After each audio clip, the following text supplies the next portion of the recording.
Greetings, everyone. Please give a moment to make sure everything's set. Pick is go.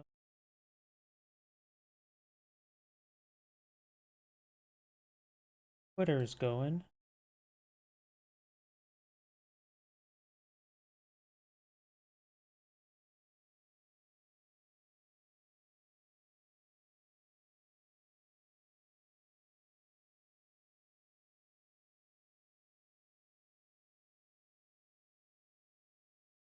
Okay, you thumbnail. Twitch appears to be going.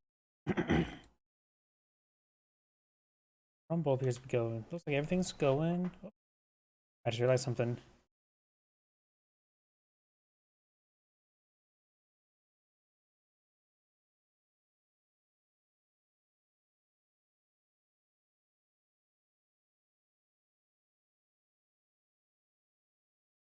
There we go. Looks like everything's going good now.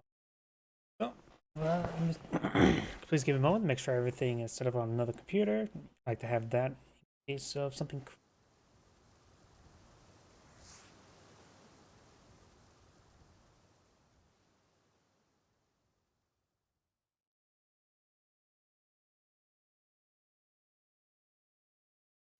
like everything's good to go. So, let's get started. I did do this one yesterday, didn't did it? And let's start from right there.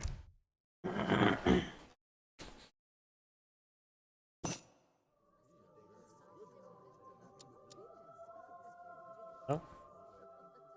What the hell is this map? Greetings everyone, and Great here for another Age of Empires 4-3 replay. So on the bottom right side as the blue Japanese, we have Back Alley Pimp. Spawn top left side as the orange Swedes, we have I Am a Person, and what the hell is this map? This map has literally nothing. Okay, we do have a shipment, survival. This is some sort of map where just literally nothing. He's immediately going for Team Fallen Mind, which does give him access to one prospector, as well as grants higher yield. Blue is mass scouting with his villagers. Did villagers come out of nowhere? Or maybe we're just going crazy. Probably going crazy. So this will give him one coin mine, one copper mine. He does have torf, so he does get some food collection. He's actually collecting up mainly the berries. Sorry, this map is so weird. I have to really slow down to take a look. Oh, he cancels the prospector mine, going for blueberries now. Villagers engaging villagers. What is else here? Ships one torp the entire team.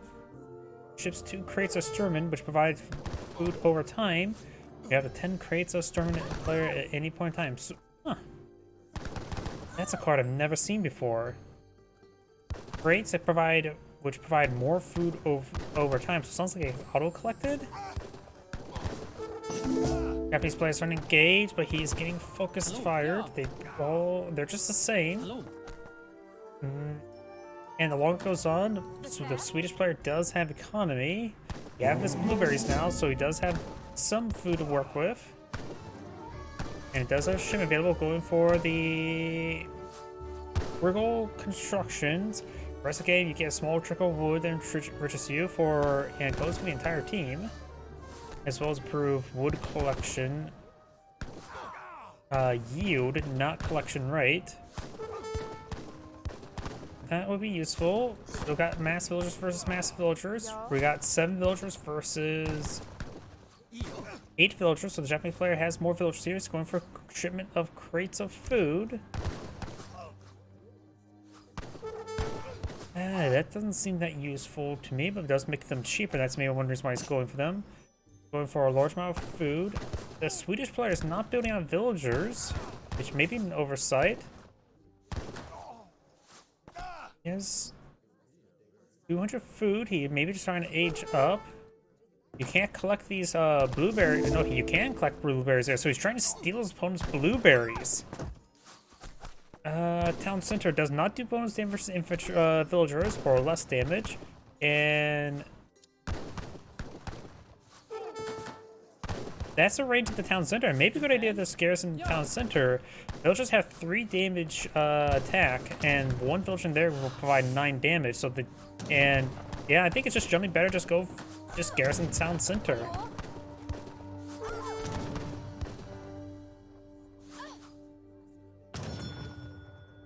Apparently you can get 2 various resource trickles as the Swedes. Yeah, a food trickle and a wood trickle. Wait, where's the wood trickle? Am I crazy?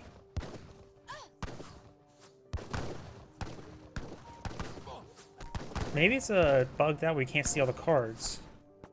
I don't see frugal constructions. Maybe I'm just going crazy. Trying to steal more of these berry bushes there. Remember as well, villagers have higher DPS in melee. I still think it's a good idea just to garrison town center. The DPS is much higher. That villager does need to stay in the town center.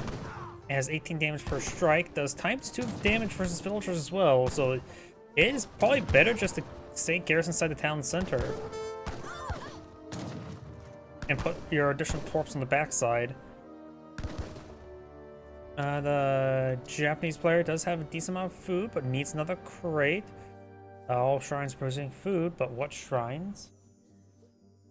Unless my Twitch crashed on the other computer. It's going for shimmer food, so that will allow them to age up. What would be a good first structure?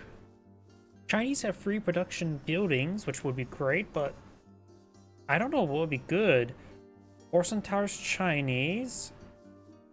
I have no idea what the Japanese player should bring in. Oh, he has a shrine in the middle of the map, which does provide a tiny, tiny trickle of resources without any animals nearby. You're now the Prospector Wagon there, which is producing copper mine, which the torps are aid in collecting. The blueberry bush is almost out. He does not have blackberries as a card. He's very far from aging up, isn't he? Trying to go for another torp. He's going for quite a bit of coin there. He does not have enough wood for a market. He does have frugal construction, so maybe there's some sort of bug where you can't see the last card over here. 1, 2, 3, 4, 5, 6, 7, 8, 9, 18 plus 7. No? Plus 18 plus 7 would be 25. Is there a research that the Swedes can get called frugal construction? Am I just going crazy? I think I'm just going crazy. We do not have, looks like Torii Gates not being employed on the field. The Torii Gates, which will give him 1 military rickshaw and 1 samurai. The samurai can be useful, but the town center, it does provide some decent AoE effect. This is overall bad placement there by the Swede. You probably should put everything behind the town center and have it as a fortress. So now he has a samurai and a military rickshaw. He can get out of barracks. He's confused how his opponent got resources. Crates. Just crates.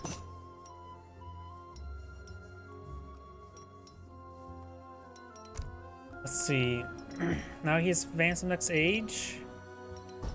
Going for a barracks here. Diplomatic intrigue's not going to be useful.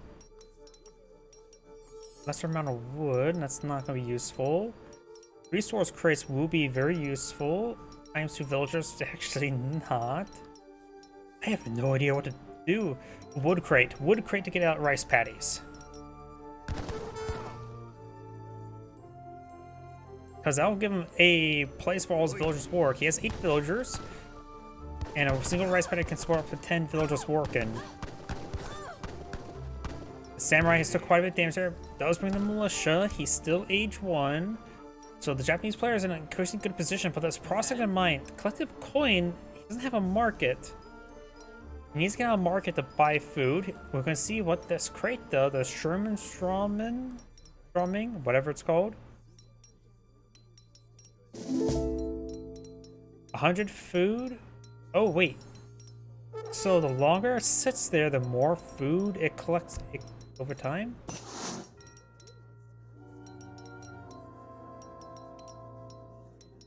If it gets fully collected to 0, does it fade away, or does it if it doesn't fade away, that could be very, very useful for just a good source of food to generate over time, like livestock. I have no idea. This seems like a decent card, actually. Doesn't appear to be affected by torps. But this card just seems like could be something very useful. If there are more of the cards and get like more of a group of them in other ages, I need to take a look at the Swedish deck. I never really looked at that before. Does have some of the Swedish villagers. He's been constantly building villagers when he should probably just to collect the resource to advance next age. I guess we'll find out soon enough. Will it be fully consumed? Yes, it will be fully consumed. Hello.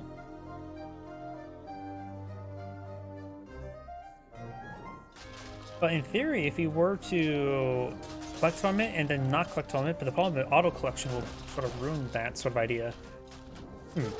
If I would rework the card, I would probably actually make it so it doesn't get fully consumed. It could just be a constant resource generation.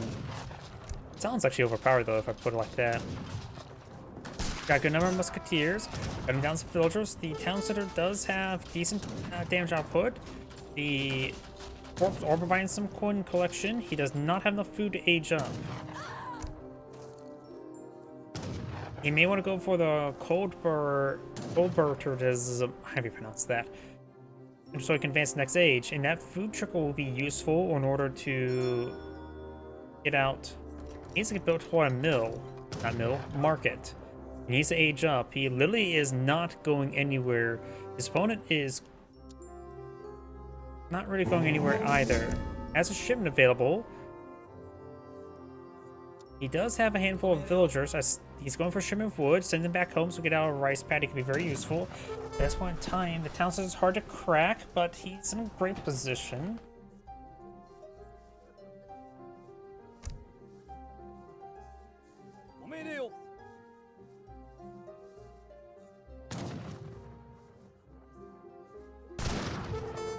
I'm just trying to think, since I play Aztecs in this game, the Aztecs actually have a good capability of what we're actually playing on this map. If you build out a community square, you get to go for the calendar shipment, and then you can make your ages cheaper, or in this case, potentially even free. And so I think Aztecs can play this map quite well. Do that, an eye for fast industrial, and eye for Skull Knights.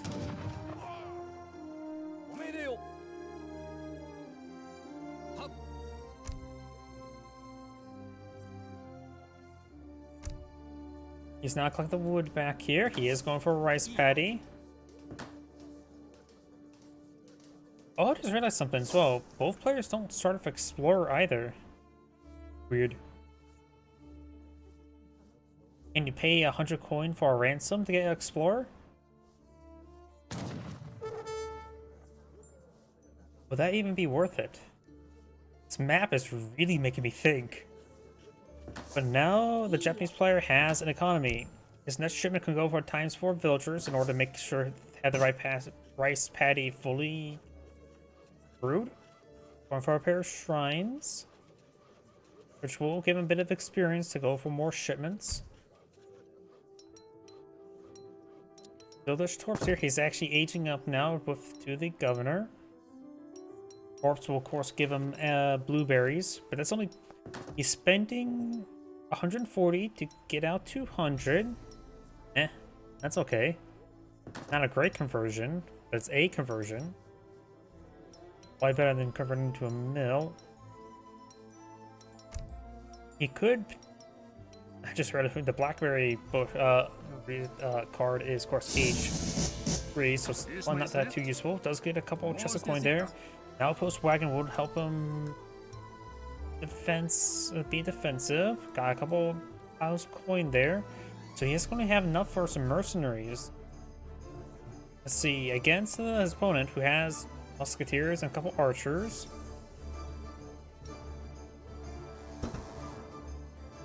Shock Riders, they may not be good. It's in small numbers. They probably do fine versus the Musketeers.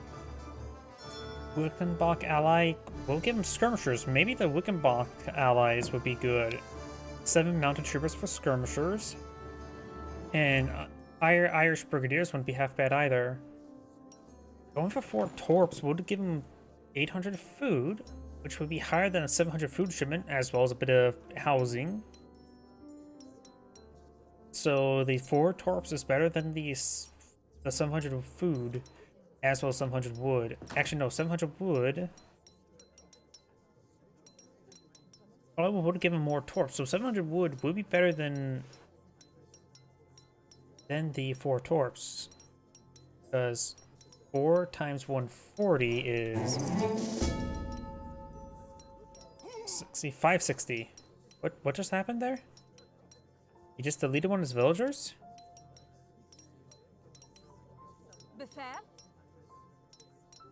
Am I stupid? Why would he delete a villager?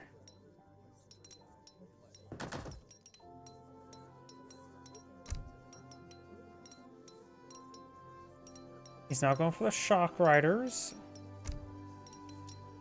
His opponent. Oh, he's going for maximum export.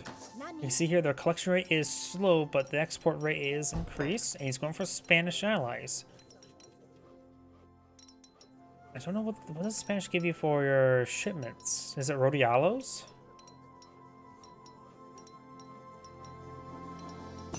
Corp going on up. Shock Riders. Rodialos will be useful for Shock Riders. They have a good charge attack. Good AoE effect there, so they can perhaps annihilate a small group. Their damage is not that great compared to Hussars. They do have good armor, general purpose armor. They are of course native, which means no population space, but there's plenty of torps there for housing, so that's not an issue.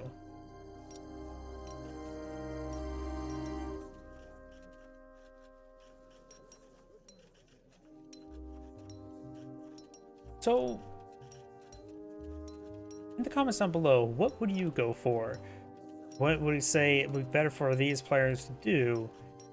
And if you were on this map of literally nothing, what civilization would you play as? For me, I think the Aztecs will do quite well with the calendar dance.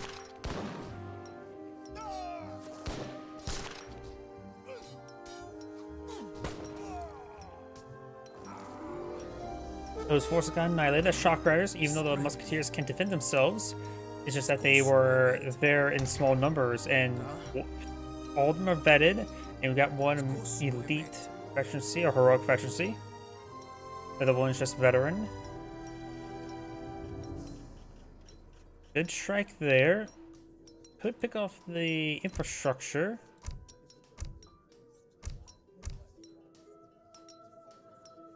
And now we've got a church going on up. He's eyeing for church improvement. That was kind of an experience trickle, so that's actually probably the reason why he built the church. He's going for a priest to heal up the Shock Riders. Very nice.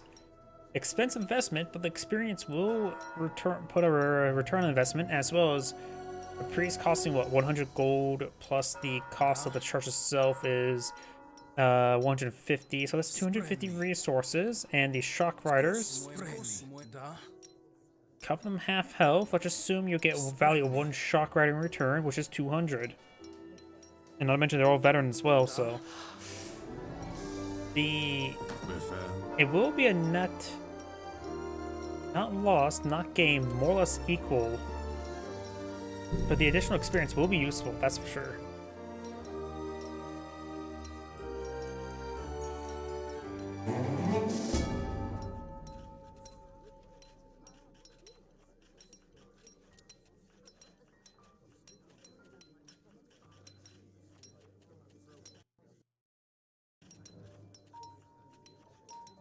Going for a small amount of walls. I think the Swede, it feels like the Japanese player doing a good job playing this game. The Prospector Mine does course for a longer yield, which is important there. So this coin was 2,000, it's lasting 25% longer, so it is technically a 2,500 deposit.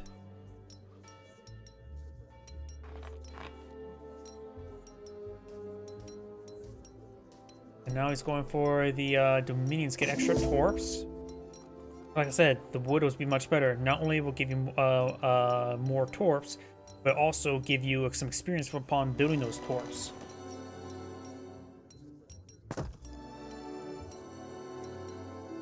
And he really could use blackberries. That would really be really helpful.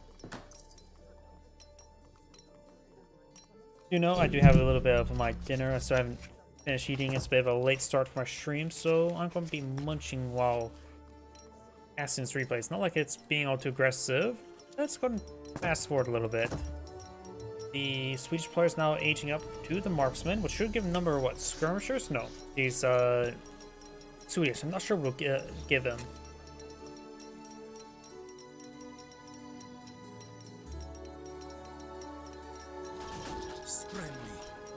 They have 19 siege damage, which is not that great. Veterancy will improve the charge attack, looks like. Or it looks like improve attack speed.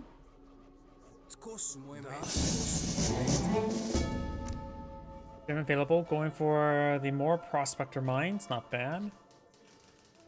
Opponent now building a wonder,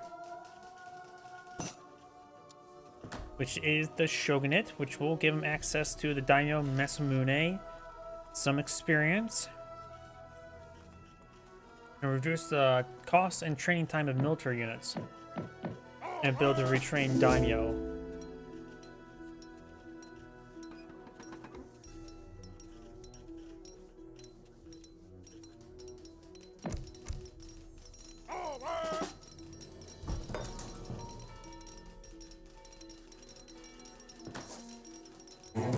Shock Rider is now pushing away forward. A number of musketeers here. And he is still maintaining maximum export. It's yet not really great value of export. I don't know if that's a good call.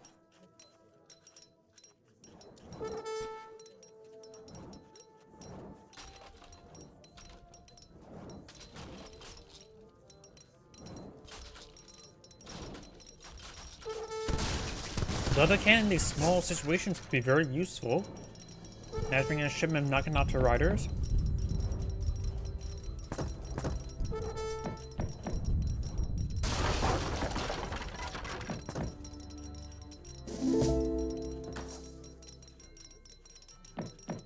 Seven out of 10, 3 out of 10. He has 10 villagers in total. He's not been maintaining production of villagers, has he? Naginata riders do take a volley there. They does speed off a couple.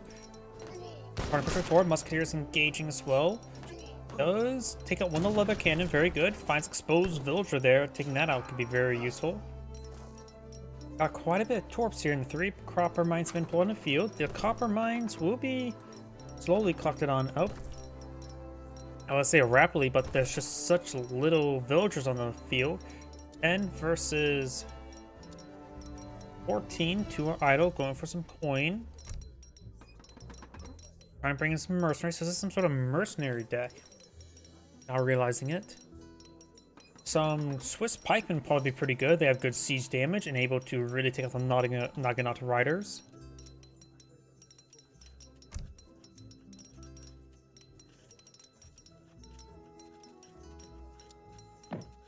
Japanese players going for more musketeers.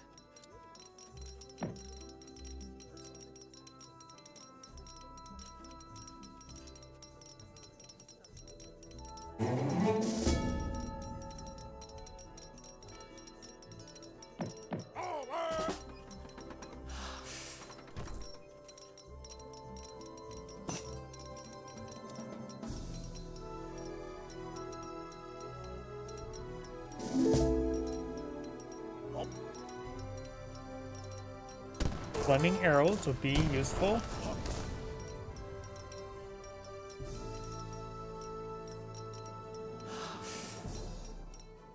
They don't do any bonus damage versus artillery. They do have decent damage compared to the leather cannon.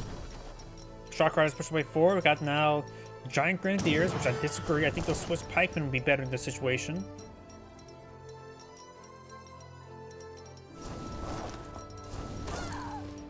Good hit there.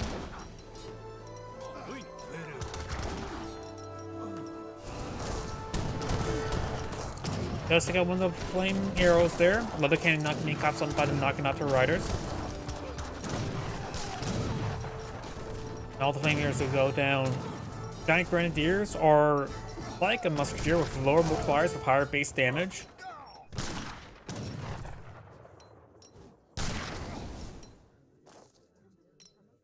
They'll go down there. The flaming arrow could push forward and start poking away his opponent. Now we're trying to go for Samurai. Samurai do have good siege damage. Giant Grenadier push way forward. Getting annihilated by that single shot. Does go down.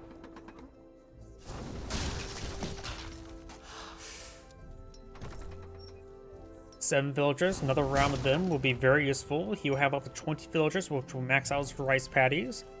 Going for any more villagers after right now would probably not be great, but he's going for additional villager. Additional villager for building stuff could be useful, however. The Spanish are still selected.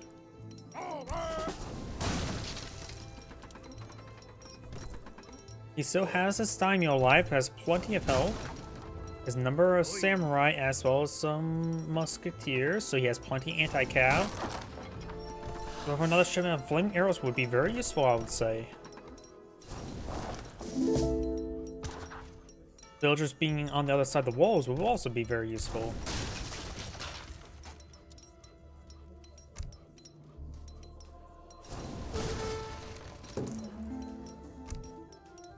Now got a saloon, which also has a bit of a coin generation.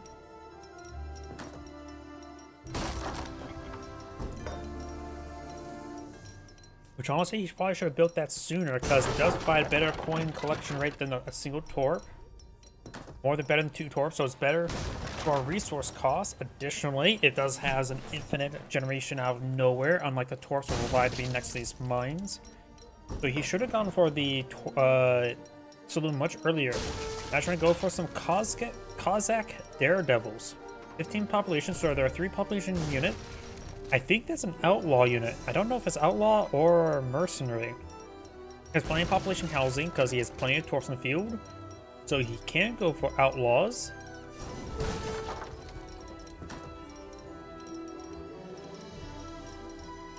That torp has been torched. Now I got the improved wall upgrade for some reason. Cossack Daredevils. They are outlaw. 17 damage, 1 attack speed. So they are a Hussar that's cheap and high DPS. And they also do bonus damage versus cavalry. They are classified as heavy cav, as well as outlaw. Interesting item. We got Samurai on the field. Samurai will be very effective versus them. All the Naginata Riders are dead. Trying to go with a Flame Arrow. Samurai has to be very, very careful to make sure the Flaming Arrow doesn't go down. He could eye for those Shimmer Flame Arrows. Going for more Samurai now. Now he has a good number of Cossack Daredevils. He's not paying attention, and there goes the Flaming Arrow. And that was basically a free pick. He may still have a priest alive. Yep, looks like the priest may be dead.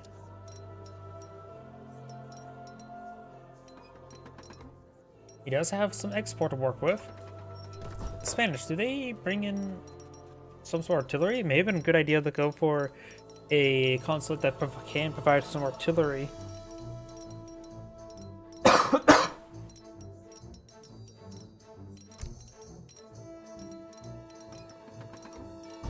We do not have a proxy castle not being deployed on the field. Can't say that's a good or bad idea.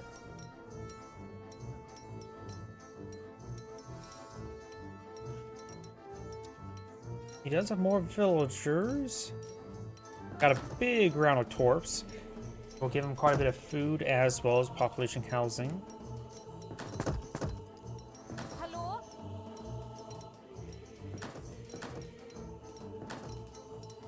Yeah, these blueberry bushes will not last very long. You can see this one's being double teamed while this one's not being touched. This one could be double teamed as well, will likely be.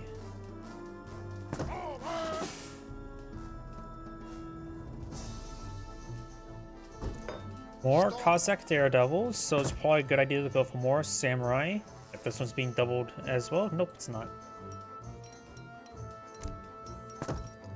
He does have, of course, this castle here, trying to build out more flaming arrows, bring a shipment of wood. 1,000 wood. He probably could go with another rice paddy, and then probably for another round of villagers. Actually start building villagers. Looks like they're all being taxed on coin. Oh, shrines are providing a bit of wood. Flaming arrow start getting some chip damage onto the wall, looks like. And the Cossacks do not want to get close to these samurai. They only have a 75% damage increase, but their base damage is really high, so they will do over 50 damage per shot. Wait, oh, Cossack Daredevils can dismount into a musketeer variant?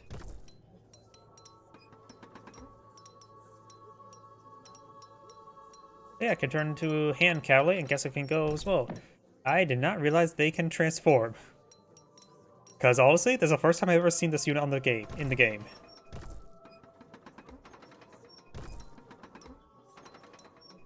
And attack is, of course, still quite good. Its range attack is still fast. And provides some decent damage. They have now remounted.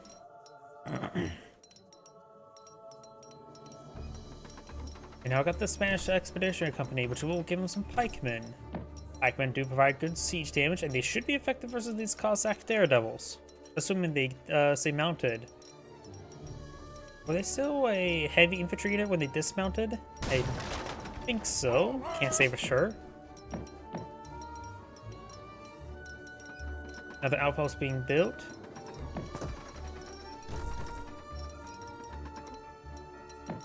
More flaming arrows now being deployed on out of the field.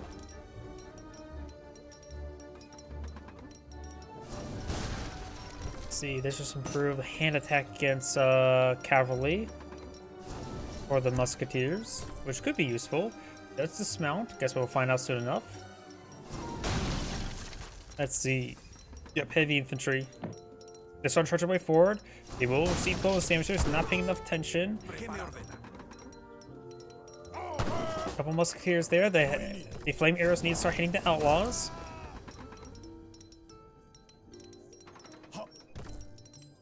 Flaming arrows, while they do bonus damage versus infantry, they don't do less damage versus cavalry. And we got a large number of monks here, or priests.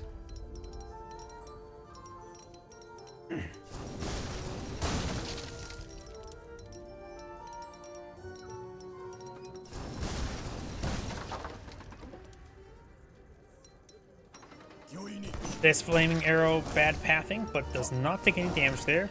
Does get a shot in return.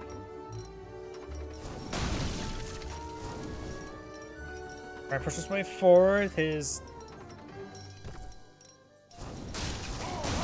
does decide to dismount there. The flaming arrows can now retaliate more properly against him. We got 3 of them there. He does wait until they reload in. And now here comes a good volley of them. They do provide a decent experience bounty for the Japanese player. That one goes down. So we'll get these guys healed on up. The gate is still under siege.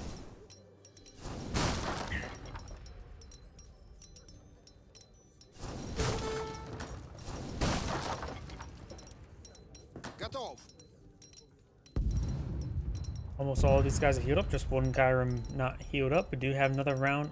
Oh no, those are Centaur horsemen. Those are super heavy cavalry. Which, against this force, not going to be that great. Light cavalry may be actually better in this situation, since his facing against a force of melee units, and he only have to worry about the flaming arrows retaliating, and he can just simply kite around. Villagers not getting hit, he's just taking some shots against the villagers. Outposts do less damage versus siege weapons or siege units. which flaming arrows should be classified as. Nope, they're not. But they do still have 75% range resist.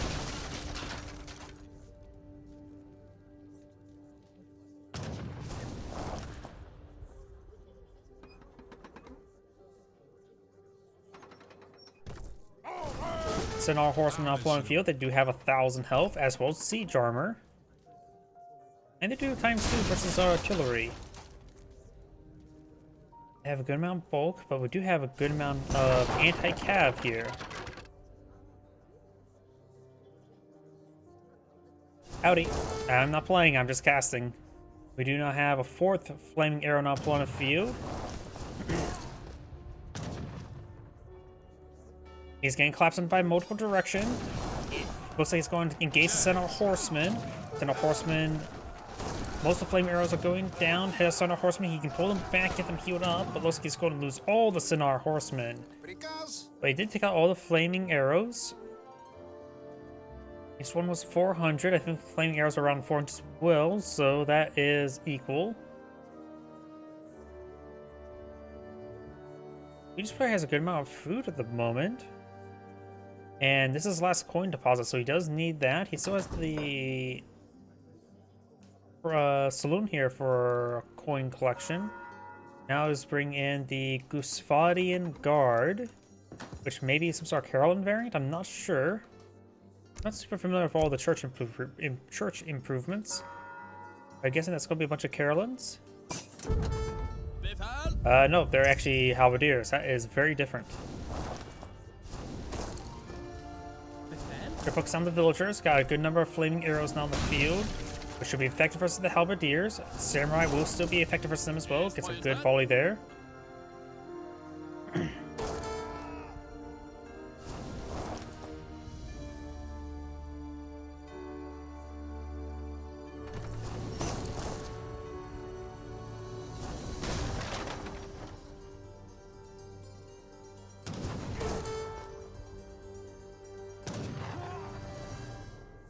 Does see some damage there, going to try to torch down the walls. All these units have excellent siege damage, but he is designed for a counterattack. He does get inside of his town center, and the castle does do bows versus cavalry. He does bring in the irregulars. Irregulars do as well as sentries. The Japanese players should be fine at home. Halberdiers charging way forward, trying to hit those flaming arrows. When the villagers getting hit, does take out one of the flaming arrows there. And good enough, them starting to be focused down. There goes all the halberdiers. The rest of the cavalry's falling back. The Swedish player has 2 villagers remaining, while the Japanese player still has 21 villagers. A couple more halberdiers, and I think this is going to be game over for the Swede.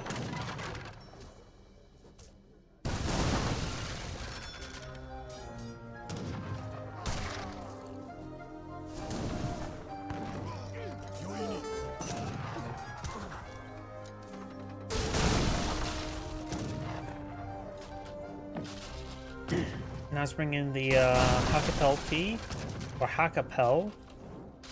It's a mercenary. Heavy cavalry mercenary from Finland, which is maybe a Hakapel T's variant, maybe a light cavalry. Another classified as heavy. So maybe a Kosier variant.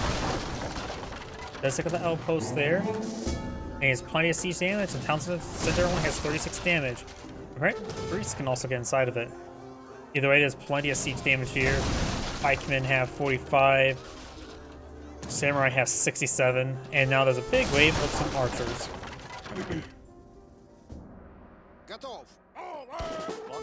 Against the Halkapels. Holy crap, that is a large amount of damage. They have 121 damage. But less health than Hussar. What is that unit? That is definition of a glass cannon. Hey, that's 3 population. 300 coin, 3 population.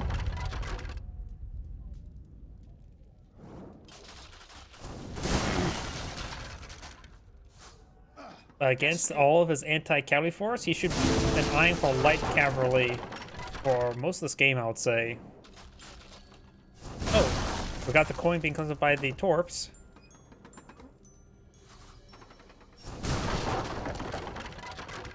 No longer being collected up by the torps. Well, another one is still being collected up.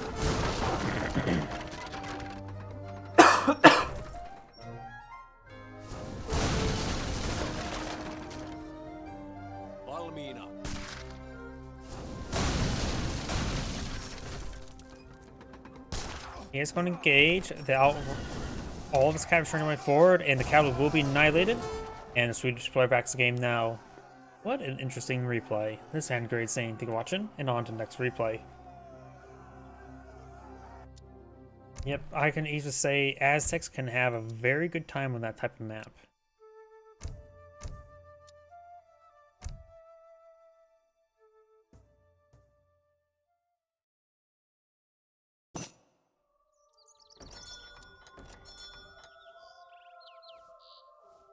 Greetings everyone, and Great here for another Age of Empires 3 replay. So on the right side is the Blue Dutch, we have North Korean Refugee.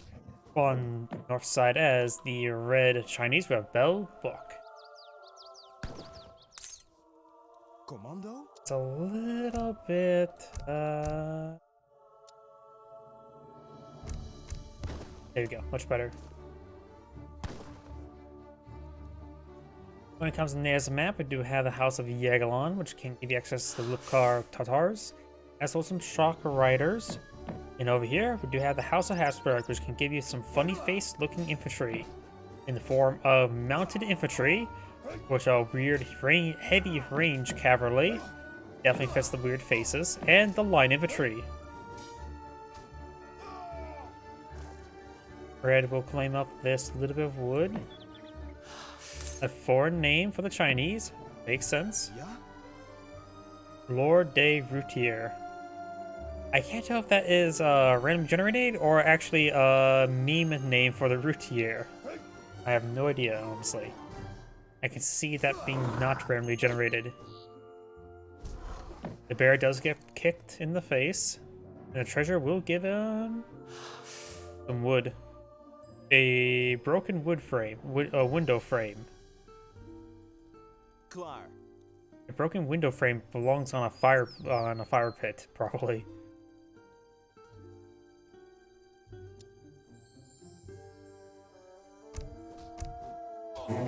Chinese player's going for heavy and wood. Am I crazy? Is he doing some sort of a northern refugee build order? But we got 4 villagers on wood immediately. There's no fish to claim, but he may be able to pull out ships. This is weird. His name's Fire. He's going for northern refugees right now. He does have soon to be 3 villages, so that will give him 4 villagers. Interesting. And let's take a look at the rest of his deck. We've got Coin, Standard Army Hit Points, Quang Pikemen, Step Riders, Mongolian Scourge, Flamethrower Castle Rickshaw, Higher Rattan Shields, Arquebusts, Shangdo Swordsman, Bayang Army, Meteor Hammers, Flamethrower Castle Rickshaw, Iron Cap Princess Army. Not familiar with this one. You have a bunch of swordsmen and 2 flamethrowers. Intervention, Higher Manchurian Cavalry Archers, Higher Ming Iron Troops, Chuko News, Quang Pikemen, Old Dynasty Reforms, Kashyyyks, Step Riders, Flying Crows, and the Fire Dragon Manual. Make it so you actually have a manual for using a makeshift flamethrower. Probably very important so it doesn't explode. Envoy? Interesting. We do have villagers, Town Militia, Dutch East India Company, Wood Coin Pikemen, Hussars, Religious Freedom, Wood Coin, Nassau Regiment, which is a number of musket armed Blue Guard from Homeland, enables them to be trained at forts.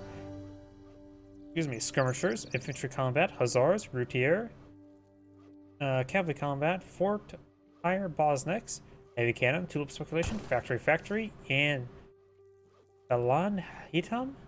Since some Arcana Knobles, all will be trained from native embassies. You can also get +3 native embassy Travises. You get 12 natives and 3 native embassy Travises, and that's usually the max number of native embassies you can get out in the field, so interesting. sets their Warrior Societies to active and champion to obtainable, so you can get champion upgrades and get the veteran upgrade immediately. You do not have a wonder being flown out. The Porcelain Tower, which will give you access to resource generation.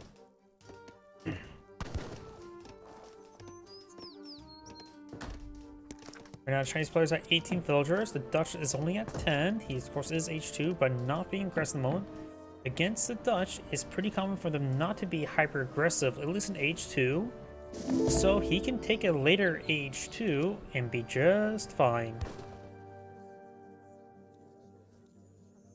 You now have 2 banks on the field, which can be built by envoys thanks to the Dutch East India Company. They also have an absurd plus 100% health, so they have a 7,000 health. Even siege units have to take time to destroy them, because like forts have a base health of 9,000. More banks going on up, very nice. He also makes his banks a little bit cheaper, basically 300.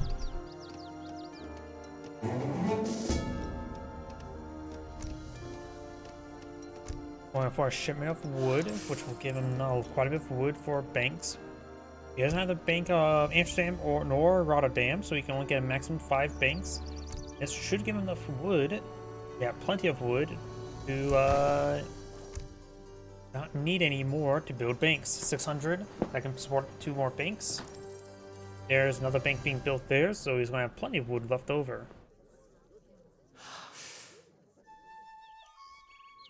Yeah?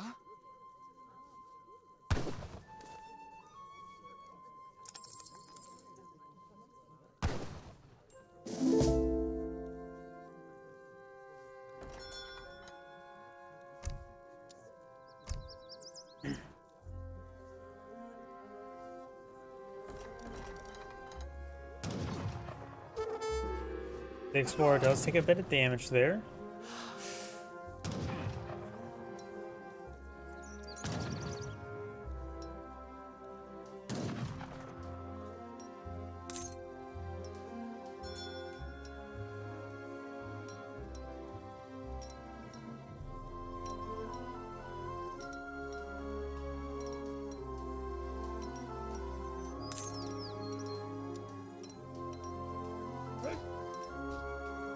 You now have religious freedoms now being researched by the Dutch. We got the castle going on up. All 5 banks now deployed on the field. I have some great coin collection. 0 villagers on coin, and he has over 800 coin per minute. He's gonna be just fine on coin, but he's not building any more villagers. Okay, he's building some villagers now. He may want to make sure he continues building villagers. Religious freedom is now researched. He does have a church here. He's immediately going for the coffee trade, which I can't remember what it does on top of my head.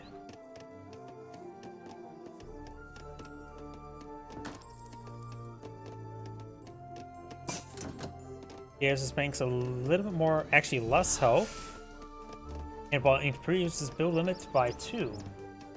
In theory, then, with the Bank of Amsterdam and Rotterdam, you can get additional 2 more banks as well.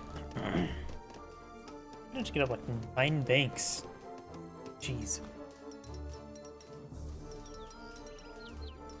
Another wonder going up for the Chinese. At this time, it is the Confucian Academy, which will give them some flying crows. Apparently, crows can't fly until that's built.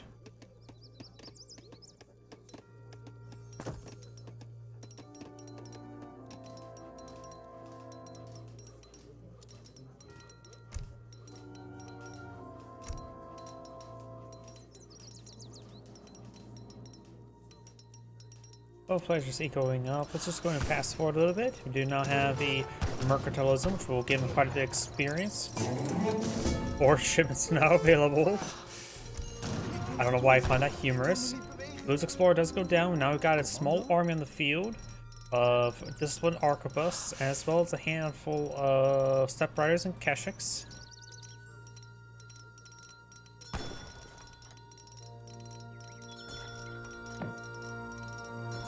Exile Prince now being researched, and Red's now going to be pushing forward with a sizable army. He does have a good number of shipments on the field. He may want to go for some military shipments. He's at pop cap, however. He does have quite a bit of coin, but you need population space for the Nassau regiment. And maybe go for the fort to get out more musketeers. However, Red is not being aggressive. Down Explorer will spot quite a bit. He will spot that, so he knows there's a army there. And now I've got Fast Industrial, the Tycoon, which will give what, a little bit of coin on completion. Yeah. Large number of housing being employed on out now. His H3 shipments may going for the Akanobas, however you pronounce that. He also has other shipments available, so tulip speculation, perhaps the 2 factories. Does go for 3 right now. He's probably wanting to get out some heavy cannons. But I suppose go for a cavalry-based army. Got this one riders as well as some Keshiks.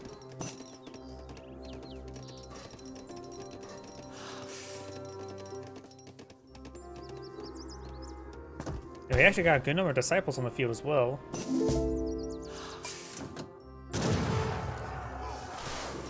Does spot all that, and I'm hitting the wrong buttons. 准备好了。 15 out of 10 monks. Not sure how he did that. Now going for 15 Keshiks, both players in age 4. Probably went for... that's how he got so many disciples. Going to age 4, you get 10. The Red has a sizable army, and also ending relationships with the Germans. Got a heavy cannon now being employed on the, being shipped in, not being employed out there. Now going for the standing army, which does give him. He also has one for the end. Elite Nobles is going for his royal embassies now. Market going on up. Going for a massive wave of them. They are natives, but right now they do cost 1 population. They do have a good AoE effect for their rifles, and they should be decent versus the various cavalry that he's going to be fighting against. It's the Flying Crow that does pose a threat. He also has still quite a bit of coin stored on up. Going for the Champion Akin, so he's going for a massive number of these guys. They had 30 damage with a bit of AoE. Decent melee capability. Not sure if there are enough at the moment, but he's going for a very good number of them. Needs more wood for housing for them.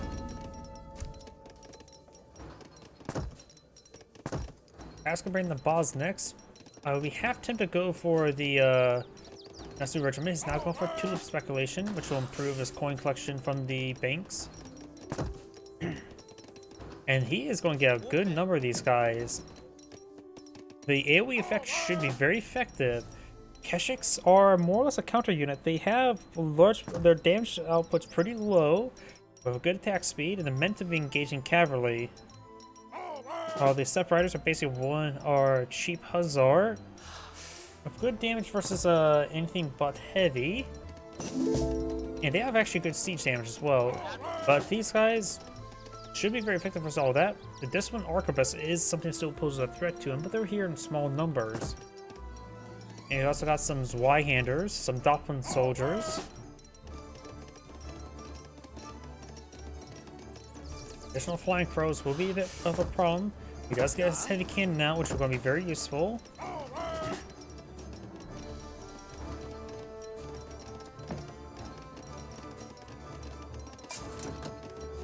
Mongolian Scourge, which will make it so his Keshiks will do bonus damage versus villagers rather than less damage. Or no, that's just bonus damage versus cavalry. This one, Iron Flail, would do bonus damage versus heavy infantry, or less damage versus heavy infantry, more infantry damage for infantry. And things that sort. Going for this one, Quang Pikeman, this one, Chuko News, going for various Mongolian armies. And now we're going to see the big conflict. They have similar sized armies. Heavy cannon push way forward. They need to focus on the Flying Crow. Flying Crow took a massive volley there. Uncanny Nobles engaging. They will have good AoE damage here. Flying Crow so pose a threat to him because they are infantry. He does bring in a shipment of Blue Guard. Very good. They're going to be very useful.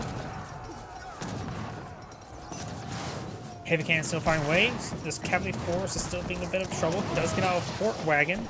He's got the fort maybe over here. It's a little bit too dangerous to put on the front line. Does bring the Red Lancers. And now going for more Ankan Nobles. Fort is moving on the left, very far left. You look at the map way over there. Red's army starting to get disintegrated. Ankan Nobles just never really had a proper counter to them, at least in mass. Now the Red Lancers push straight forward and overrun the siege weapons. Does get the siege weapons there. And Red's army does disintegrate, and it looks like Red does back up the game. This is great saying, thank you for watching, and on to the next replay. Oh, thank you for the follow, Lou3890.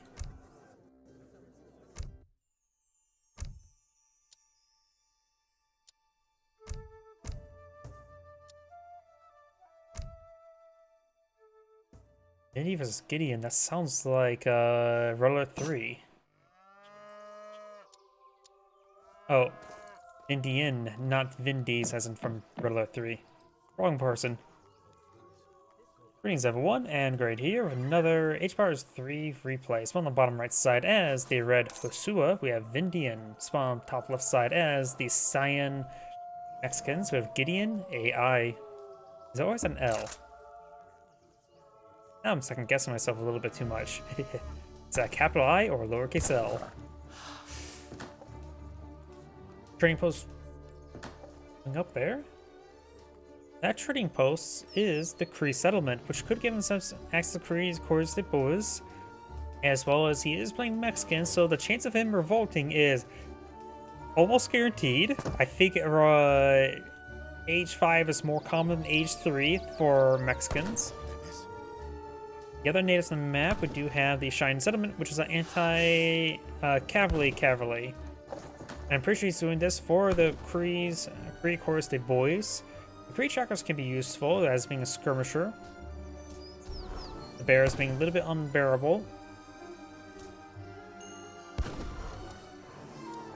Oops. And let's take a look at the decks. No deck selected for the Hosua player. And we do have a deck selected for the Mexican Nats, which I'm assuming that's natives. We do now have Villagers plus Hacienda, Villagers, Coin, Native Treaties, Renegade Navajo, Coin, Cavalry Combat, Liberation March, Exile Mill, Tolanquinso Cuirassiers, you get the French Cuirassiers, Renegade Comanches, San Marcos Fair, ships 3 semi-fattened cows and +3 for each 5 minutes of elapse. Improves the market sell rate. Interesting. Man of Destiny, Infinite Falconets, 2 heavy cannons, Chimayo Ginzezorios, I can't pronounce any sort of name in this game. Natives are trained faster, shipped faster, and you receive a large shipment. Factory, Spanish Sympathizers, Renegade Apache, and Cantinas.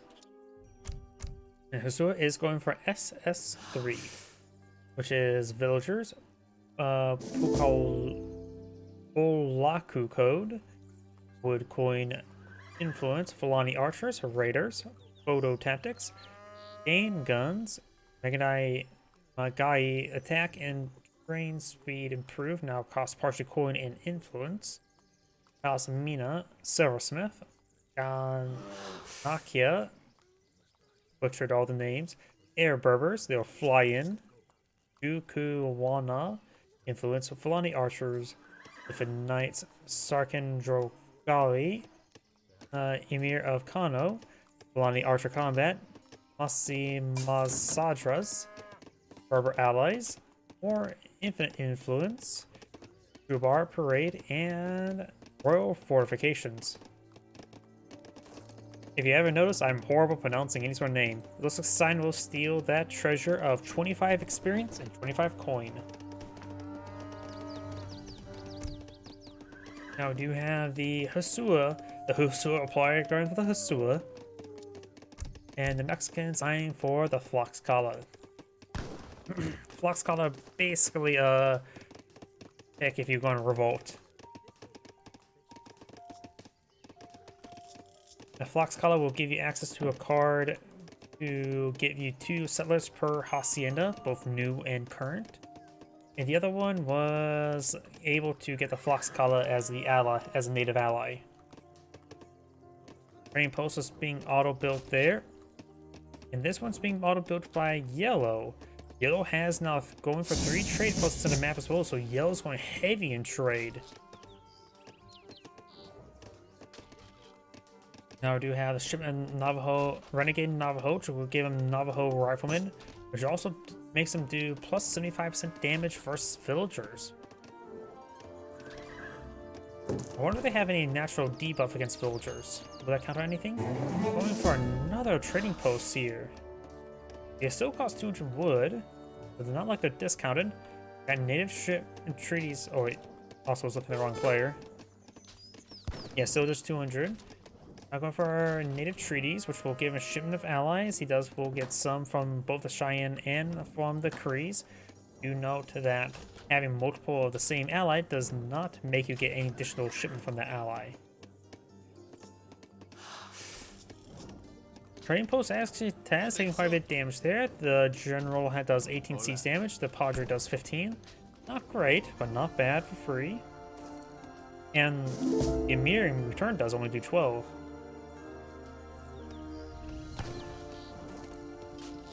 Now going for more of the Crees Deus boys. And now got around a Navajo Rifleman. Their siege damage is not good. And looks like they just straight up do more damage versus villagers. Can't they stealth as well? Runs quickly. They move at 5 speed. The siege damage is also not good, but he will still get the trading post. So we'll give him another shipment available, going for the Floxcala Alliance. Does get some Shine Riders, which do bonus damage versus all cavalry. Attack speed and damage. Damage is a little bit low. Does have 300 health. So more or less a weak Hussar that's specialized versus cavalry, but even then, plus 50% damage versus cavalry. That'll put its damage up to 30, which makes still the same as Hussar's base attack, so they're just a weak Hussar. And the bonus damage is negligible. And of course, let's get some more Navajo Riflemen. Or I suppose Cree trackers.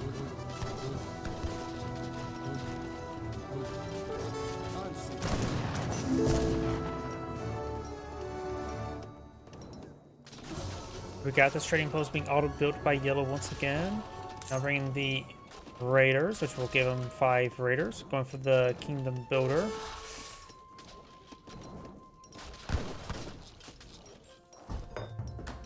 Going for maximum experience. He's already got a shipment of Fulani archers on the field somewhere. Got a good number of raiders on the field. There's the Fulani archers. Trading post does go down. He may spot this trading post.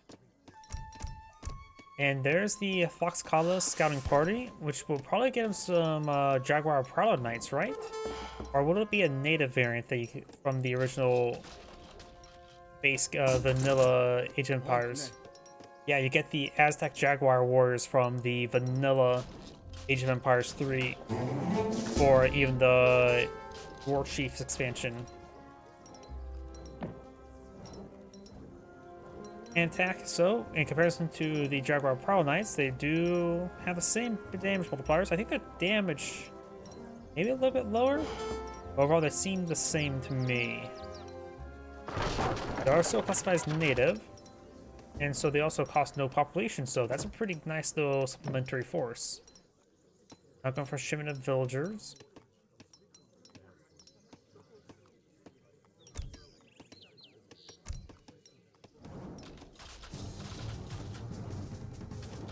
What's the siege damage? 36, which is good. Actually really put holes into his opponent. And you have a force of 24 for only 31 population in the field, so he's really focused on the natives. In fact, that's an entire army of natives. He also got some Jesuits from somewhere. I had from the Tlaxcala Alliance. But he doesn't worry about housing all too much. Raiders not pushing forward. Their siege damage is decent. The Jaguar Prowler Knights or the Jaguar Warriors will be effective versus them, having ×2 versus cavalry.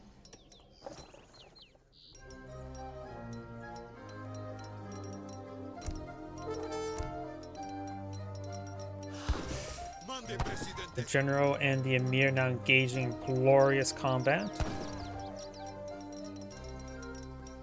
A good number of these Fulani archers attack Jaguar Warriors. They are classified as heavy.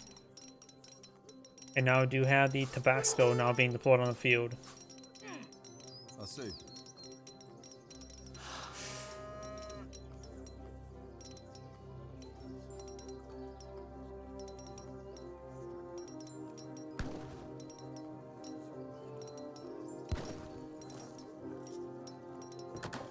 Got this trading post also built, while this one has been torched by Science have been torched. Can't remember what Tabasco gives. Give a shipment for the next age. He may be eyeing for perhaps a Renegade Comanches. That's the Cheyenne, not the Comanches.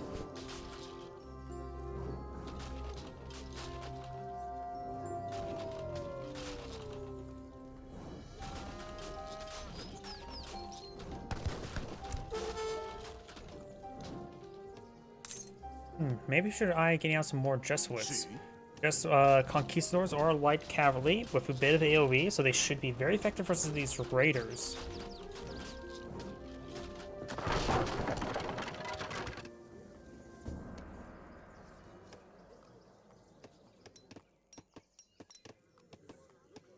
University and another castle going on up.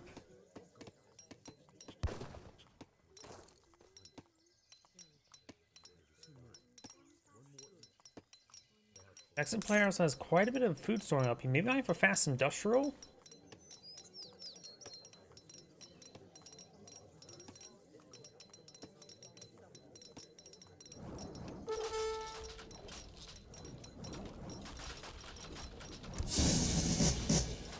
Bring a shipment of something right now. You go for a shipment of coin, then get into industrial age. You know, more Fulani archers in the field, so going for more cavalry. Heavy cav wouldn't be half bad. These guys don't do any bonus damage for cavalry as well, so more heavy cav will probably be good for. And I do have H4, the Guerrero. I'm not sure what they are. Mexican Separatists will give you upgrade Saltilleros to veteran status. Ships additional Saltillero. Reach 7 you've already sent this game. And Tabasco Fruits. Villagers gather resources from haciendas by 250% faster for 60 seconds. He's giving us 2 shipments available for the next age. He does need some resources for the factory. He can always go for another shipment in the meantime. And all of these shipments over here cost quite a bit of food and wood.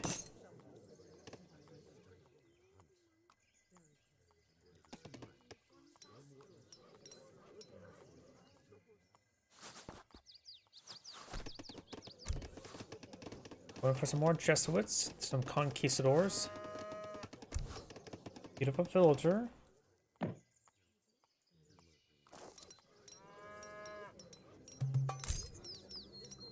So it plays still H2, so he's going to be fighting against an H4 opponent, so the factory's going straight for heavy cannon could be very powerful. The Sula player is trying to needs to collect some more coin to age up. He is going for Stagecoach, probably on this line here. Yes, right there.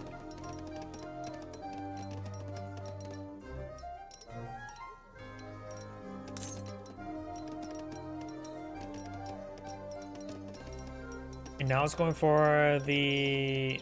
however you pronounce that. He won't get anything with the Cheyennes, but it will give him some weak Hussars. This also give him...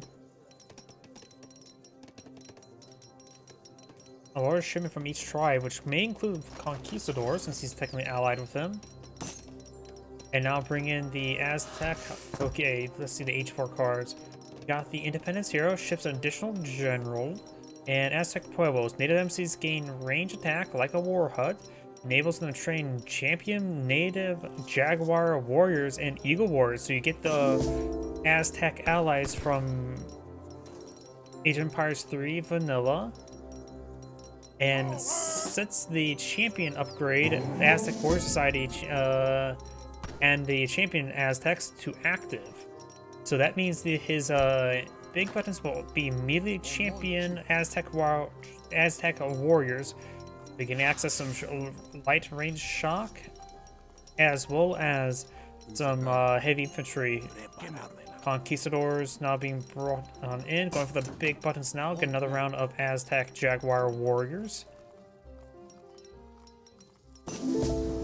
Now they're champion. Then change skins like the regular Aztecs, Jaguar Power Knights.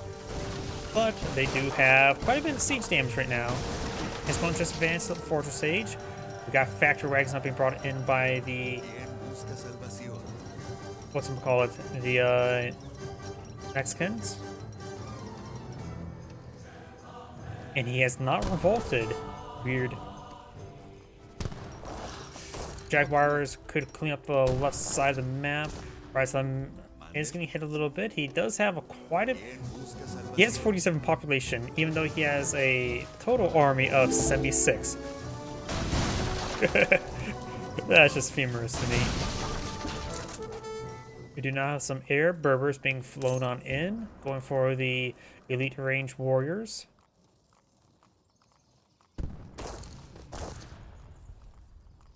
He also has a couple musketeers mixed on in. He's now going for some champion eagle warriors. There's a build limit. He's at 27 out of 12. I don't know why I just find that humorous. There's the eagle warriors. They are classified as range shock infantry, in which they don't get the minus damage against infantry like Eagle Runner Knights. Lusarn is engaging. His other Jaguar warriors are just moving forward now. Burma Camel Riders do pull in San Francisco Cavalry. They're more or less their own little variant. They are classified as light range, so the skirmishers will do bonus damage versus them. Eagle Runner Knights push forward can stand to the Fulani Archers, which they will do bonus damage returns to light their range shock. And there's now a big wave of champion Jaguar warriors. Inspiring Flag just got deployed on the field. I think the flag seems a little bit bigger than normal.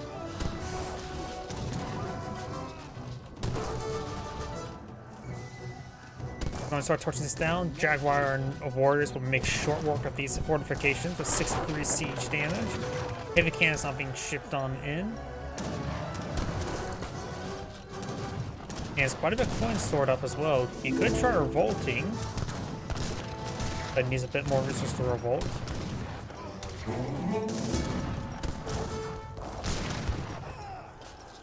Lonnie Archer's not getting overran by these various forces.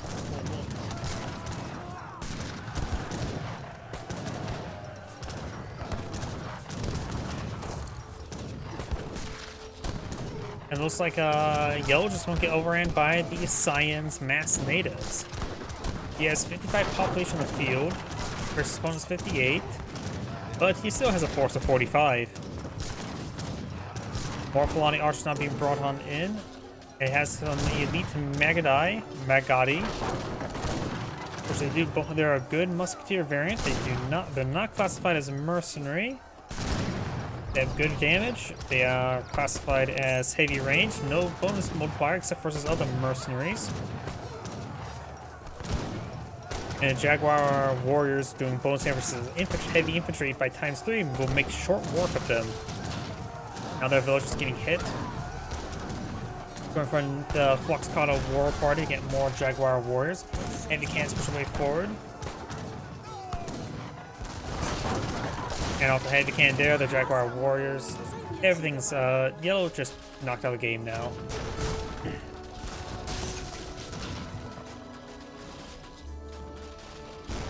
When you change from H2 to fast industrial strats.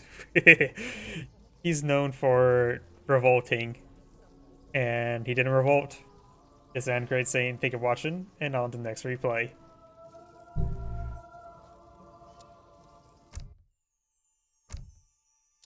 Sometimes, not playing like you usually do can really throw your opponents for a loop.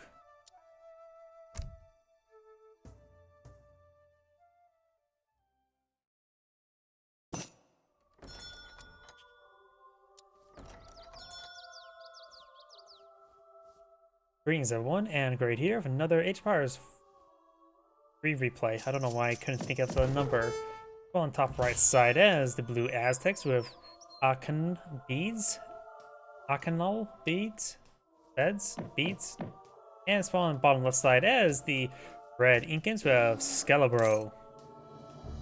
Before it comes to Nasus' map, we do have the House of Fanar, which can give you access to other zone boyars into the Secret Band infantry, and looks like these only set of natives on the map.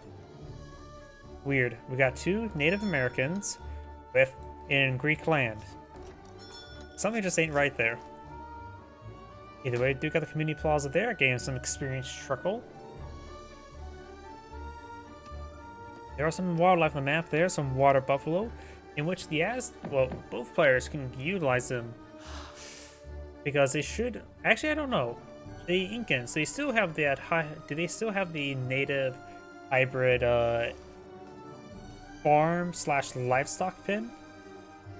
Either way, it's useful for the natives to put them up, and they can fatten the livestock quite easily and make them actually a pretty good way to boom. And actually may make it nice for the Aztec player to age up with the farm to get those fattened up. It'll also give them access to the increased food collection tax there.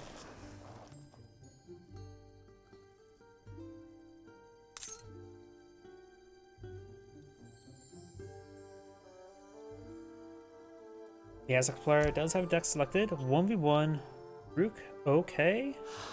Not sure what that means. We do have Villagers, High Priest of Name, Villagers Wood, Infinite Coin, Warrior Priests, Coyote Runners, Coyote Tactics, Puma Spearmen, Slingers, Villagers, Wood, Smoking Mirror, Coyote Runners, Jaguar Prowler Knights, Knight Hit Points, Knight Attack, Skull Knights.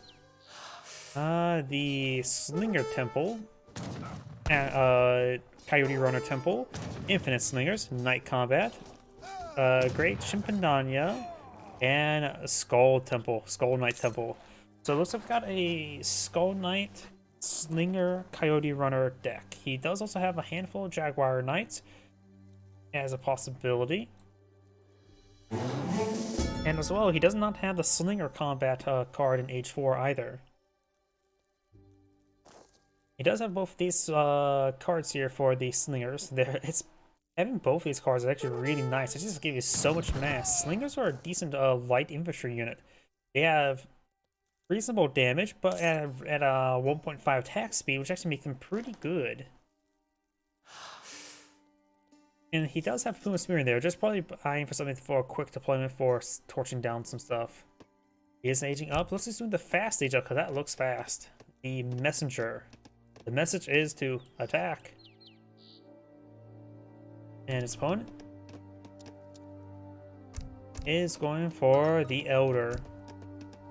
He has Villagers, Infinite Fattened Llamas. They're nothing but drama, those llamas. We got American Allies, Villagers, Infinite Wood, Coin, Shimu Runners, Jungle Bowman, Curate, Range Infantry Attack, Range Infantry Hit Points, War Hut Travises, Chica Brewing, Travises, Shimu Runners, Macemen, Melee Infantry Combat, Bolas Warriors, Hurlcos, Shimu Support, Raka Support, Machu Pikachu, Road Building, Cha-Cha Poya Support, and the Terrace Farming.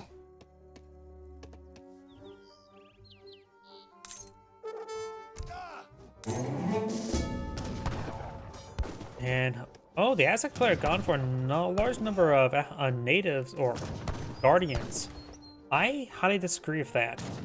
The Aztec's ore is double experience. It's actually, in my opinion, better to kill off all the natives than try to convert them. The double experience does really add up. Let's go for the War Hut Travises. His age up did give him access to something. I'm not sure what it was.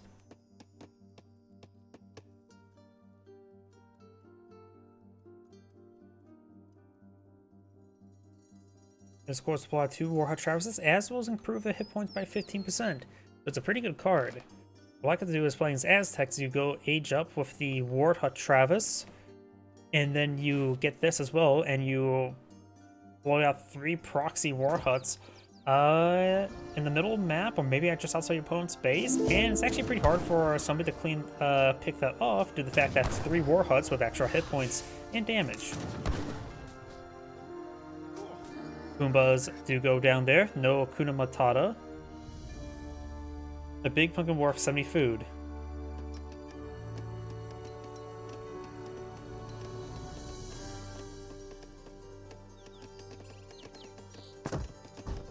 Got some multiple war huts now being deployed on out.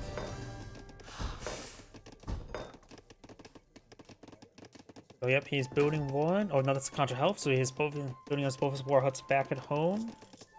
Contra houses around. Looks like he's doing a bit of a Contra boom. The Aztec player could be aggressive, going for a shipment of coyote runners, probably to harass the villagers, going for deploying out some slingers. And now he's going for 3 stray sheep, which if he goes for the farm, he can get them fattened up with all those yaks.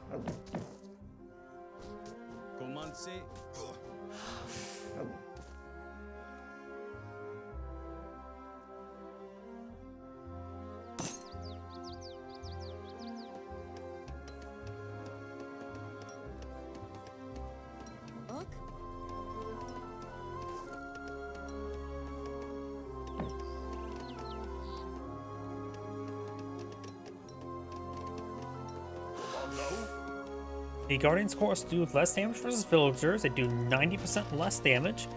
And it looks like these governments actually do have decent damage. Wait.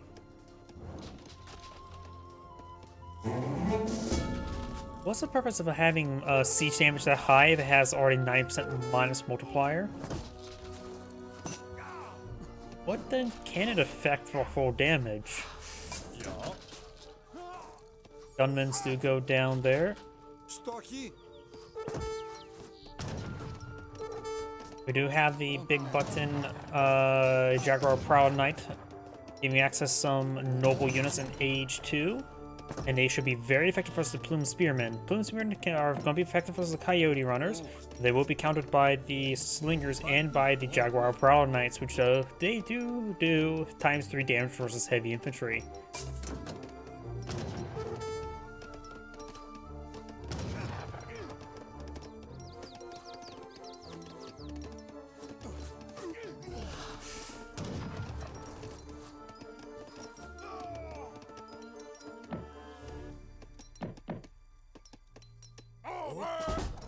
And he's actually deploying on a group of spearmen. He's going for a large number of slingers.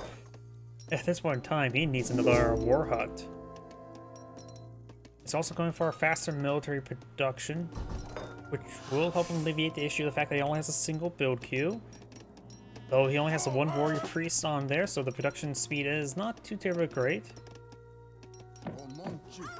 We'll get some damage there on that villager. Needs to switch his fire hut, fire pit dance to something else, probably to combat. Or doesn't have access to healing, that's Age 3, isn't it? Try and torch that down. Does torch that down, very nice.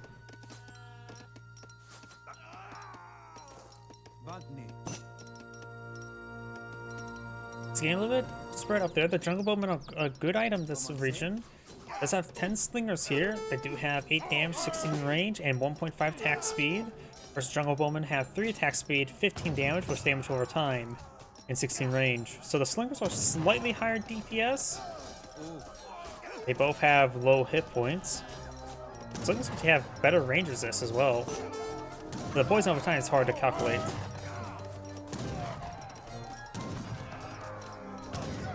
Bloom Smearing does go down there. More slingers push way forward. Yeah, in comparison, 6 jungle bowmen versus 9 slingers. When they're relatively even on 1v1 situation, at least stats wise. Slingers are good. I'm just gonna say that, which everybody probably listening probably knows that. Now it's bringing the shipments of slingers, so it's going to get another round of 17 slingers. Jungle Bowmen do have 8 siege damage, as opposed to slingers just 7. Both pathetically bad.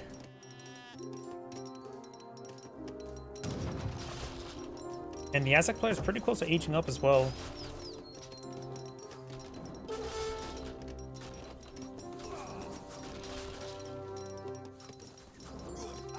Watch House does go down.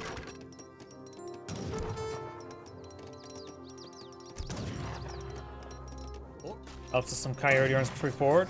The what's it called? The trading posts for the Incans have a range attack with pathetically bad damage, so I don't know why they have a range attack. This range attack is so pathetic it shouldn't might as well not even be there. 5 damage.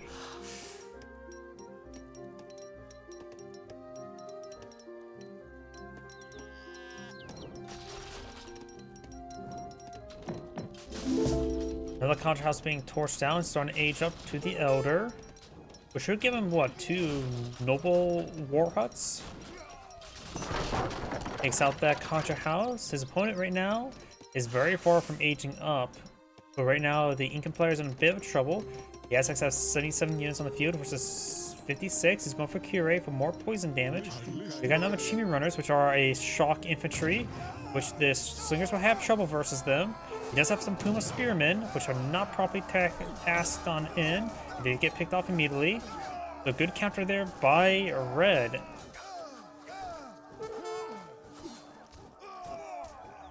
And due to that counter force, he's just getting ripped apart. However, we got some Coyote runners on the flank, but he had a couple Puma Spearmen there to engage in the rear. The Aztec will lose his force quite handily. Great counterplay there by Red. And now the Aztecs has a smaller population. He is of course aging up. He's going for his Warrior Priest shipment, so he'll soon have 3 Warrior Priests onto here. He needs to stop producing. Nope. Mass production will be useful. He's going for some Puma Spearmen to engage. Not many Chimi Runners remaining.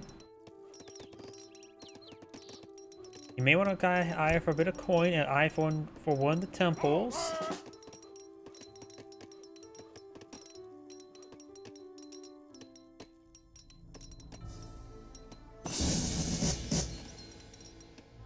Huh.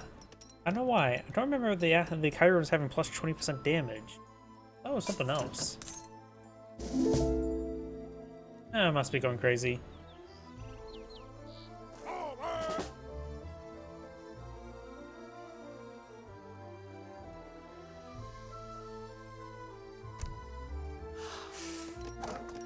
He's now tasked with an experience gain, so they're right now providing 4 experience per second. He has not gone for the High Priest of, how do you pronounce that?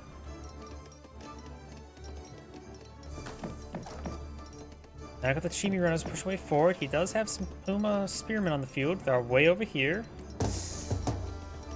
War Chief, Aztec War Chief have been reclaimed, though that's the Incan War Chief. Chimi Runners now engaging. He needs to get inside the town center. He's way out of position there. He's losing some villagers. He's down to 34 versus 23. Oh no!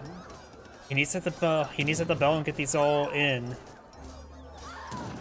He's going to lose a good number of villagers. Has a couple warriors.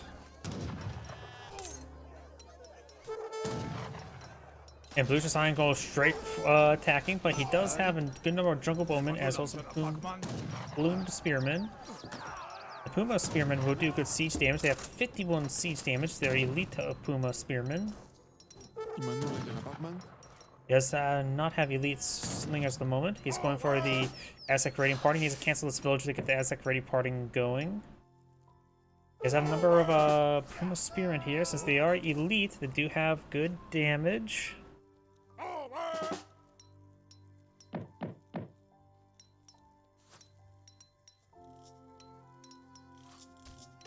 And the warrior just getting picked off there. That's going to be a minor loss. He does have a couple Jaguar Prowler Knights, which they do bonus damage versus shock, though a smaller amount. Oh, these villagers could have got hit. He has X down to 29 villagers, opponent still at 23. He does have all those contra houses. Well, he still has a good number of... Okay, does go ahead and go back to experience there on with the warrior priests. Does not have the ×5 warrior priest, nor the mine calendar. Comance.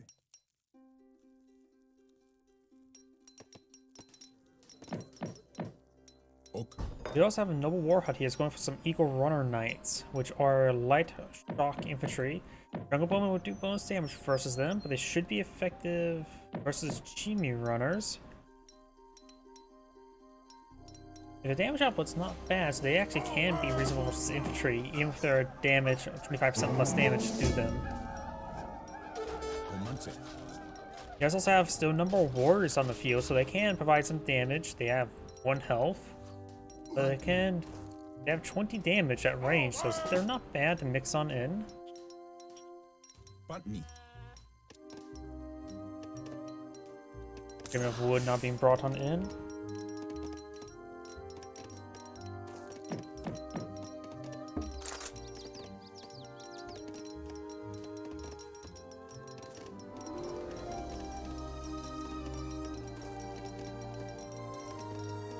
The Storm Destroy Forward has massive siege capability there. That Contra House nearly got one-shotted. Some students are getting picked on off. He does have the War Chief alive in this region, so he does provide some extra experience.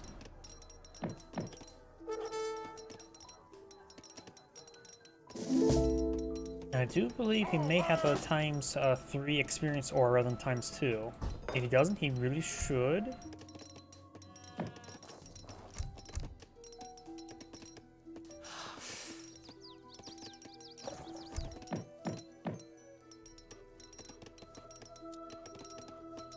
It's also aged on up. Doesn't look like he's gotten anything here. Going for the Hurlocos. Jungle Bowman gets a volley there. Splits up his formation so he can rapidly pursue. The Jaguar Prowl Knights will report the Plume Spearman as well as the Chimi Runner. The melee forces for the Incan player will get disintegrated by the melee forces of the Aztecs. The Chimi Runners do manage to break on through to get the Slingers. Most of the Slingers are now down. This still has some Eagle Runner Knights getting some bonus damage to the Chimi Runners. But all the Incan front line has disintegrated, just leaving his back line there. The Elite Hurlocos opponent field, which are basically a Grenadier variant with good range, like a hybrid Falconet Grenadier. Time to fall back there. They do bonus damage versus infantry, small amount, but a lot less versus shock and cavalry. So Coyote Runners are a good counter to them. And also Eagle Runner Knights could potentially be good as well, taking a lot less damage from them. They are classified as siege unit. Not heavy, not light. Chimi Runner is now engaging. He is going to pull back this War Chief. The Aztec player going for a mass number of Coyote Runners, as well as some Eagle Runner Knights. In this situation, Coyote Runners will be very effective since fighting against a large number of Plume Spearmen. Eagle Runner Knights, small of them come out, and we'll lose the Noble Hut there. Got a War Hut, a couple proxy War Huts going on up, as well as a Noble Hut. The Coyote Runners are elite.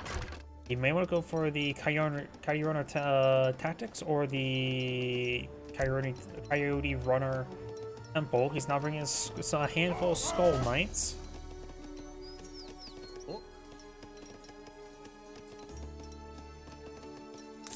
Now he's trying to make his Warrior Priests and produce more Warrior Priests. Falling back there, let him push on forward a little bit. I believe if blue were to attack, he would come out on top. Now we got some Mace Men deployment field, which they do bonus damage. They're basically a counterpart to the Jaguar Prowler Knights with massive AoE damage, massive base damage, slow attack speed for a melee unit.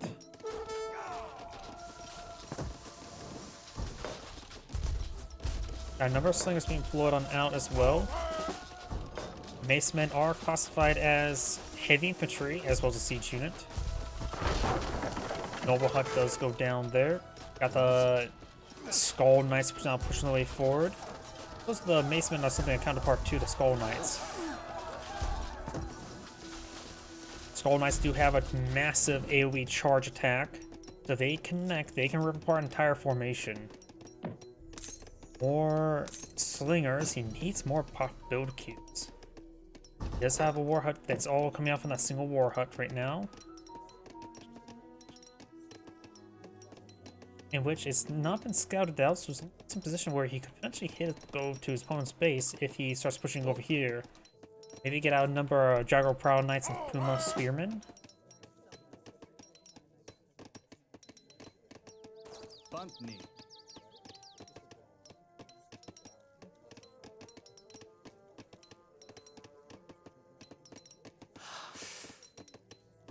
Comanche. Got army of 40 here versus army of 52. So blue is outnumbered, but he has some. I know there's a good number of plumed spearmen there. But now he has some slingers here for support, as well as more reinforcements being brought on in. Taking some damage there. He has quite a bit of siege here through the various siege units. The Noble Hut's not building out anything, but he does have access to a big button he could utilize. Now bring in the Aztec War Party, which will give him another, what, 12 more Jaguar Prowler Knights?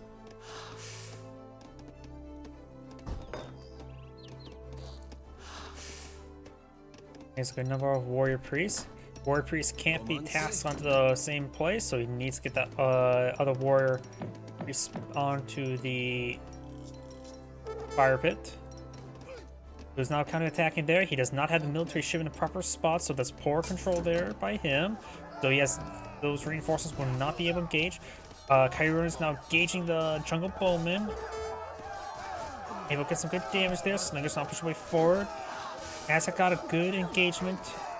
Skull Knights now engaging all the plumed spearmen.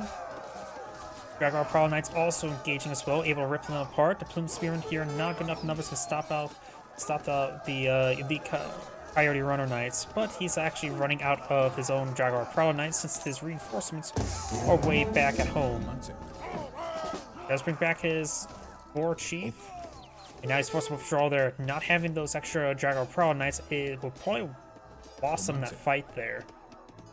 Now going for some Arrow Knights, which have good range, probably inefficient though. Going to run a fight with his Jaguar Prowler Knights to the Plumed Spearmen. And now he's trying to push forward with Coyote Runners to hit the Jungle Bowman. Jaguar Prowler Knights, as well as a good number of Arrow Knights over there. I wonder if he went for the Arrow Knight big button from the Noble Hut. Arrow Knights are basically an anti-siege unit. The bonus aim for artillery, they have good range. But overall, they don't really offer good DPS. They have 11 damage. But they have good range, so it's hard to actually pin them down sometimes. So they can pick away with impunity sometimes. War Hut's gonna go, or Noble War Hut's gonna go down. Got the Noble War Hut being built. Chibi Runner's trying to hit the Arrow Knights there, but they're going to get annihilated by the Jaguar Prowler Knights. Who can also camouflage if he wants to do some sort of ambush play. The Jungle Bowman gets good hits there.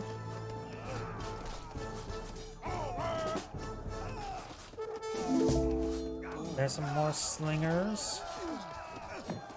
Fast production queues, trying to get his slingers out and going. He does have a good production rate of increase of 226%. He's able to really produce them out. He does lose his Jaguar Prowler Knights there to the Shimi Runners.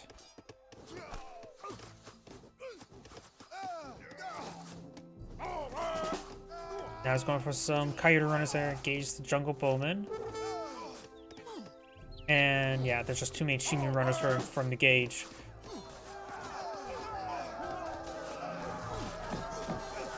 The Aztec player has quite a bit of wood right now. He needs to build backline production structures while they're trying to feed units in. Jaguar, more of the Coyote runners now push way forward. He's not going for Coyote runner tactics. Doesn't get any temple support just yet.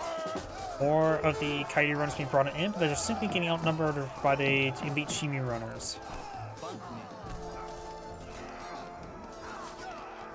Yeah, he just needs to stop building them there. He's just throwing away units.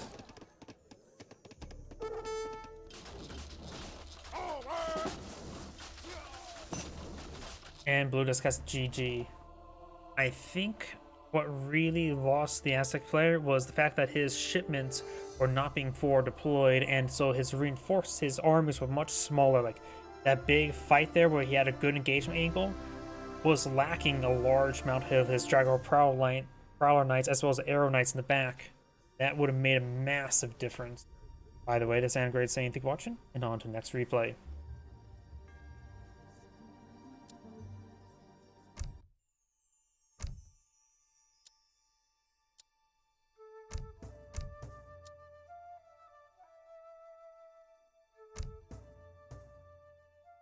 This will probably be my last replay tonight.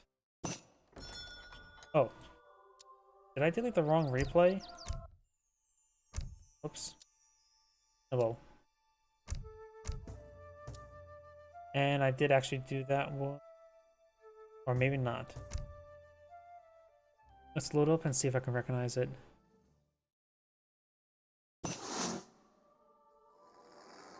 I pinged the map for some odd reason? Yep, let's go ahead and do it.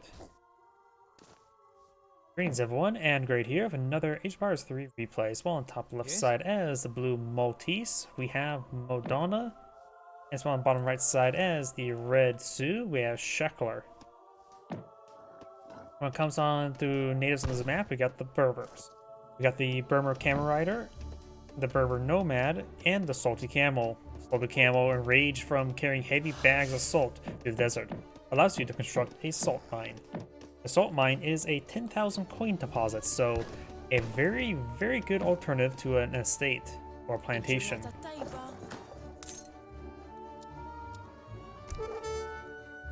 We do have a deck selected for the Sioux called Push It.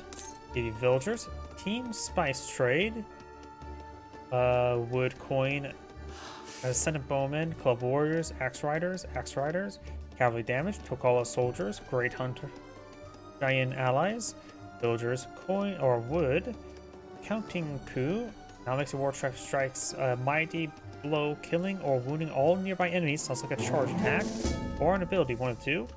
Wakana Rifles, Axe Riders, Cavalry Combat, or Rifle Riders, Tokala Soldiers, Santi Support, 2 Keto Support, and Wakana Rifles, Arkichita, and Advanced Captured Mortars.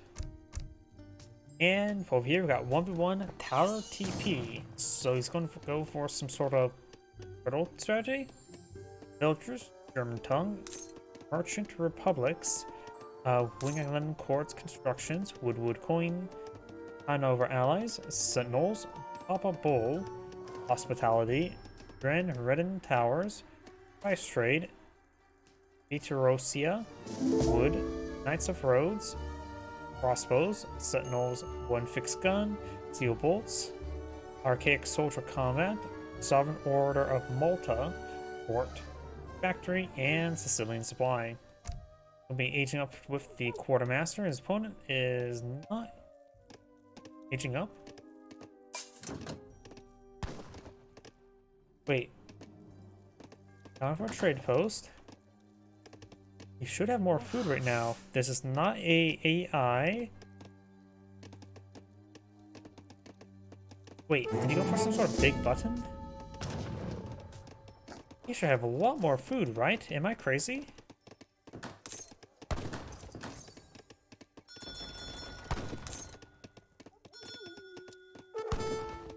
His opponent is halfway aging up, has 12 villagers. His opponent has 14. As a trade post for experience, so you may be going relying on multiplayers tend not to go be hyper aggressive in H2. And looks like a red will steal that treasure there. Smoke this. Okay, that's a strange name. And now we do have the chief. The war chief is selecting the chief. He's going for himself. Corruption at its finest. And blue's going to be eyeing for a trade post over here. He does have one shipment available. Could go for spice trade. Improving hunting and collection rate by 10%. Berry bushes by 15%. As well as make them last longer.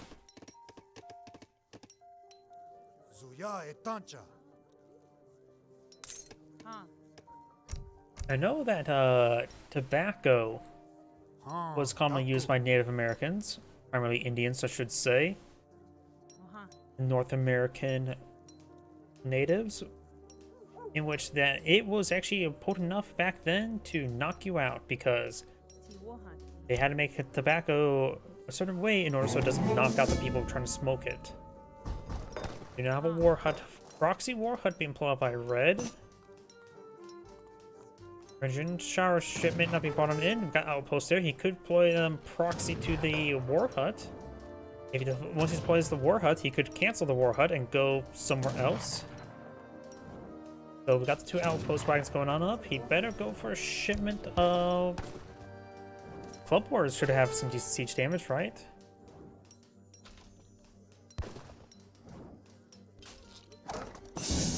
There's the war hut. I got both outposts on the field. They'll just back on off.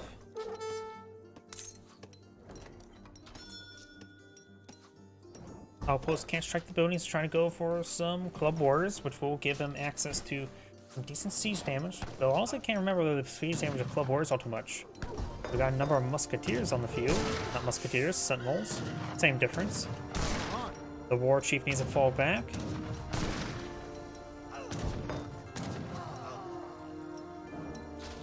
And another round of sentinels there, being deployed out by the outposts, thanks to the rune towers. Oh, axe riders. Wait, oh, shipment of axe riders there. It does take up the Grand Master, and the war hut will go down.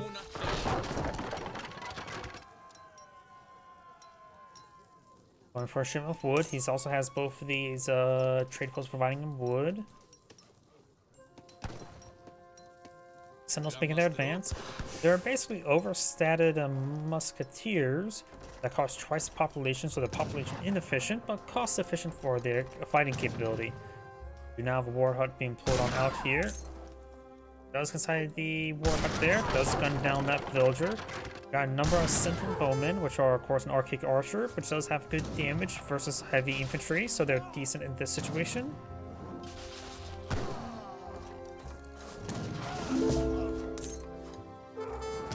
And the sentinel bowmen should be able to protect that region. We do now have the axe riders, riders, trying to find some raids. Got a number of dead carcasses there. Now blue's being forced back thanks to these archers. Going for some more of the sentinels now. More bowmen being pulled out to counter out the sentinels. Very nice. They do cost a mix of food and wood. They're not like the Annas for the Iroquois. Sentinels do have decent melee damage. Bowmen do have better melee damage, but they only have range assist rather than melee just like the Sentinel.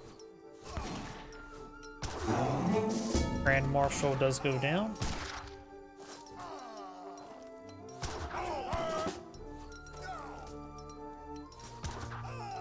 And all the Sentinels do go down there. Very, very nice. Now we do have the Tokalis soldiers now being pulled on out. As there's another round of Sentinels going for German tongue as well.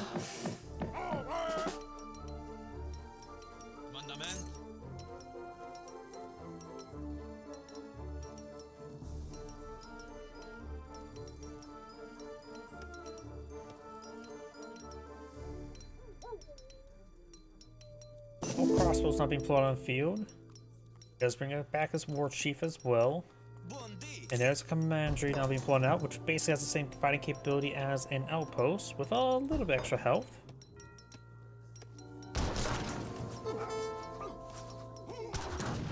Now this force here does pose a threat to the commandery. The siege damage to the bowmen is bad.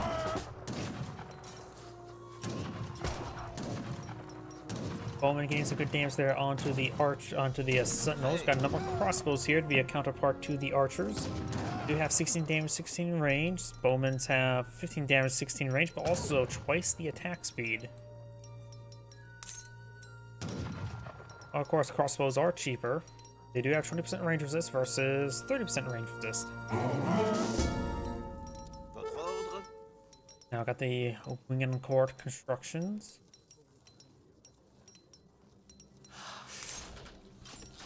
We'll be torching down this training post. Of course, these guys have bad siege damage. It'll take quite a bit some time. Got some Tokala soldiers here, which are a very powerful Hussar variant, or more, with some bonus damage to all infantry in general, so they will be useful against this army, especially versus crossbows. Only 2 sentinels there.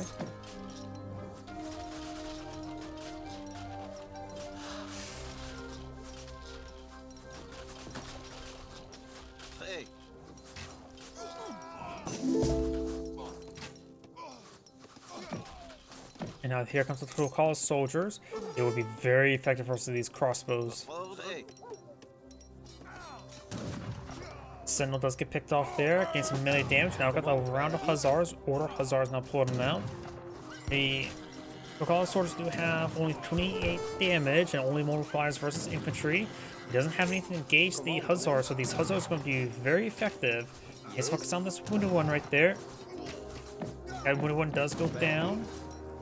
Now I've got some club warriors here. Club warriors do have 30 siege damage, so they have good pikemen siege damage. They're basically a pikeman with what, a little extra health and less multipliers. Actually higher base damage. Come on, the men. And they do take those guys out. The crossbows are taking out all the club warriors, however, but they did their job.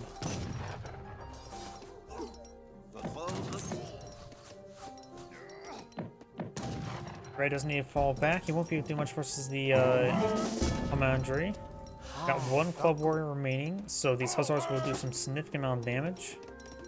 Training post is being auto-repaired now, and the Hussars will keep it safe.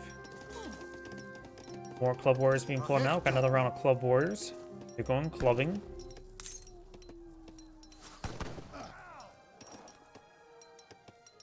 And now it's going to be finished off the trade post now. We've got quite a coin shipment being brought in. Both players at H2. Coin shipment for the Maltese. No additional villagers at the moment. The war chief does get picked off there. Another round of crossbows to blow them out.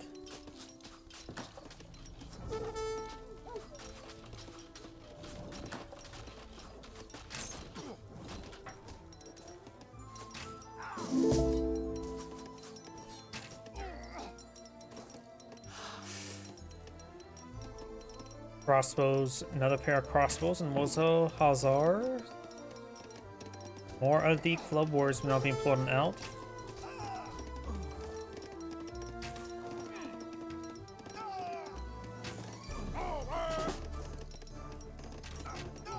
Club warriors do get picked off there. Against this force, going for more axe riders wouldn't be half bad. Crossbows won't do much versus them. The Hussars will be more or less equal terms.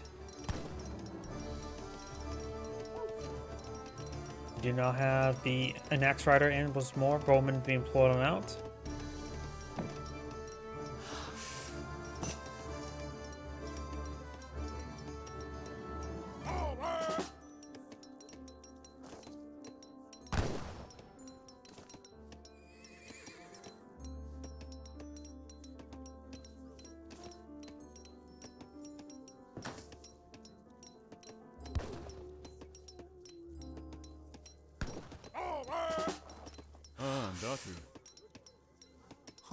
Daku.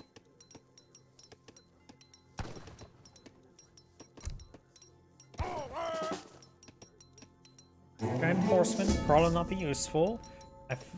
based on what I can tell, they're basically a weak Hussar, which only do regular damage versus Hussars. Belgium does get picked off there. Very nice. Going for a shipment of Club Warriors. His opponent right now.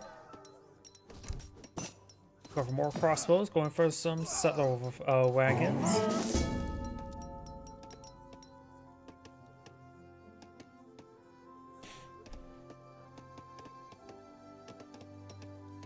And now bringing the Hanover ally. Gave him some Totenkopf Hussars. Not exactly sure what they specialize in. They're probably a native unit. It could be a mercenary unit. I think they are native though.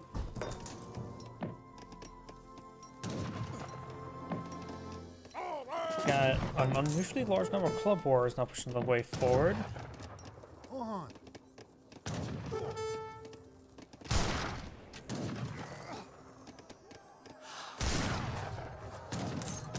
Now starts to push way forward. Does got a village there. Club warriors push away, engaging.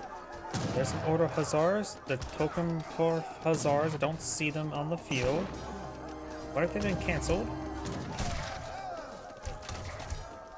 Oh, there they are. And looks like a Hussar with less damage and less health. They're just a native Hussar. Another round of Sentinels there.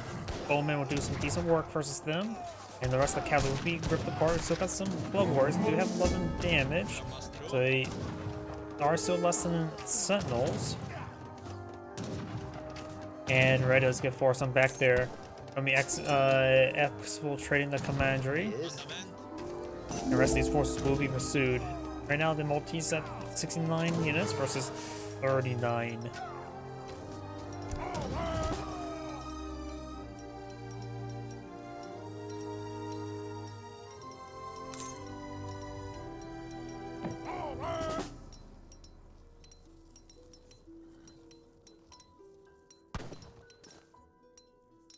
Oh,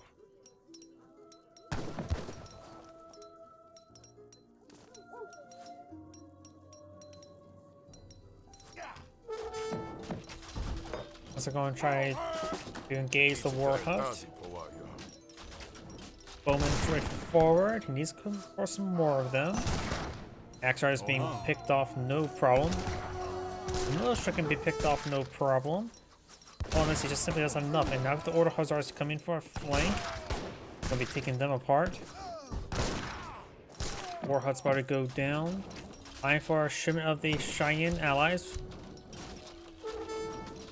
which will give them some mount horsemen that can engage other horsemen. Got some bow riders on the field, which will see bonus damage from the crossbows, which are left in those small numbers.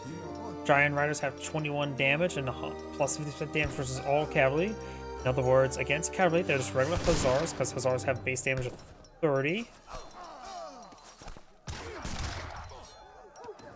Against everything else, they're just a worse Hussar. Bow riders now being engaged. They do have good damage and a good attack speed to go along with that damage.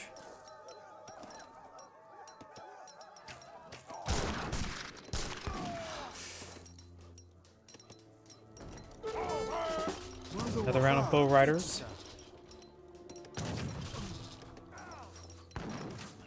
Hussars getting ripped apart by the bow riders. We got the Grand Marshal on the field. And I'll bring in a ship. Nope, just a single bow rider there. And more Sentinels just being trained on in. Red's village is now falling on back, taking out the Hussar now. And now I do have the Merchant Republics, which will give him plus 35% of all trade route income, and will give him also 25% of all previous trade route income.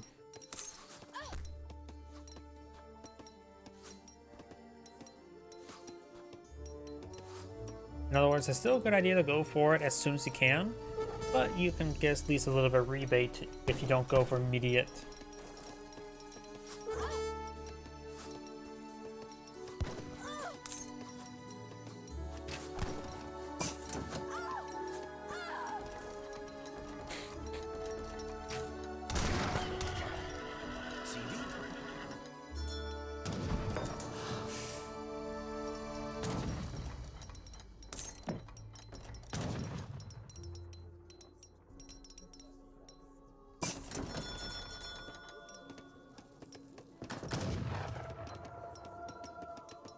Bull Riders do 50% less damage versus villagers, but they still have pretty good damage versus them. The War Chief can be brought back up.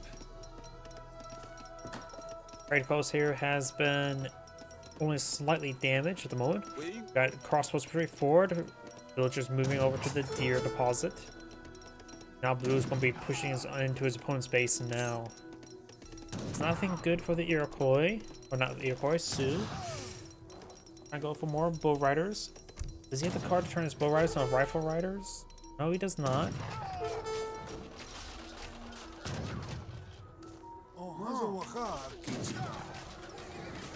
Stable about to go down. May get this bow rider deployment off, and before that point. No, he does not.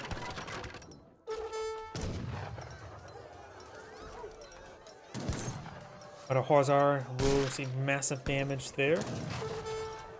Now the Mark has seen some damage.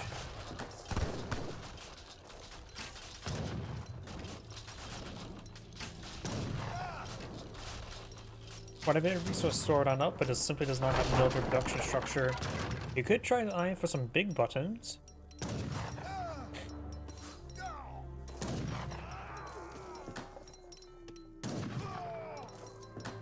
Townsend, of course, firing away. 54 damage shots will be fully garrisoned now. Finds that pick there on some of these Hussars.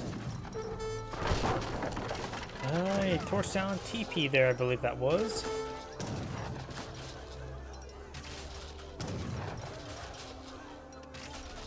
Trying to find another opportunity to engage. Finds a slow unit there to pick him off.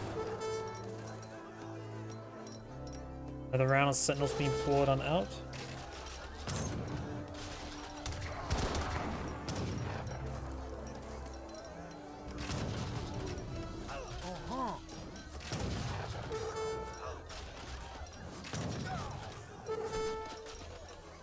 There's not much he can do. He hasn't deployed.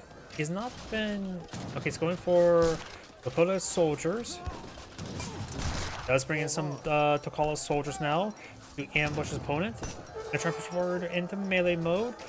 Bow Riders just trying to get some damage on in. Dog soldiers will have trouble engaging these units. These guys do have good anti-cavalry melee. Does go for the crossbowman first.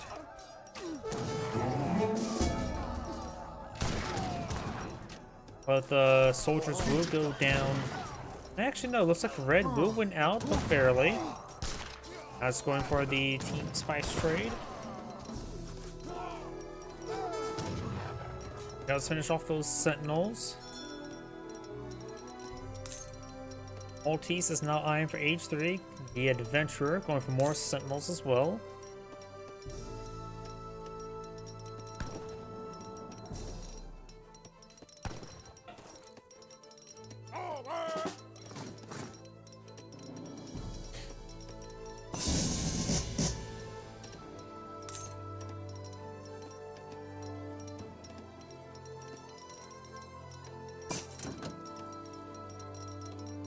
Veteran Sentinel research. We'll find some of these villagers here. Of course, the bow riders do not do bonus damage, and the Tokola soldiers do just run on through. And looks like no villagers will go down here. Red's not eyeing for a counterattack. Going forward with a good number of the sentinels, handful of crossbows in reserve, and a hussar. There's some more hussars back here, as well as more sentinels. So we got a sizable army by the Maltese once again. We do not have age 3, the wise woman. Villagers trying to stab that hussar, or impaled him with a bunch of spears. Does take him out there.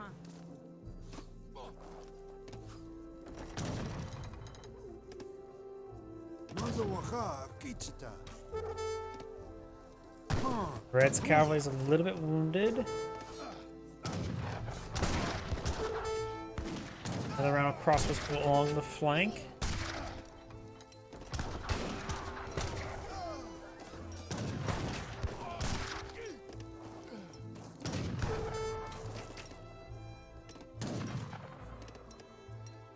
And those Wakala soldiers will be running away.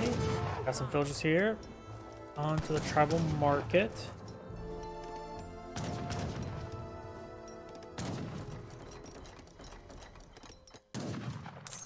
Zuya e Tancha. Does bring his war chief back up, which he does move pretty quick.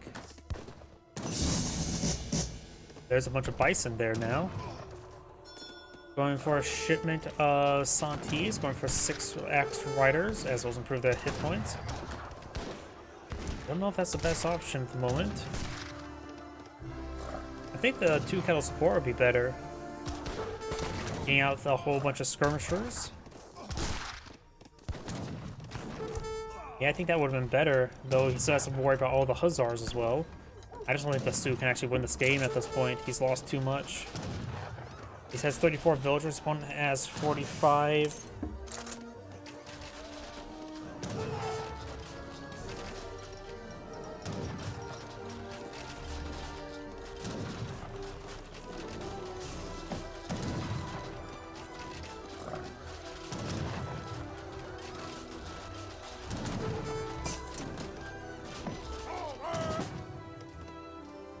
Morale up there, and looks like Red does back the game now.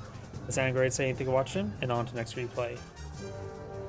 So as I mentioned beforehand, that will be my last replay tonight. I'm getting a little bit tired at the moment, so everyone, thank you for watching, have a good evening, and get some good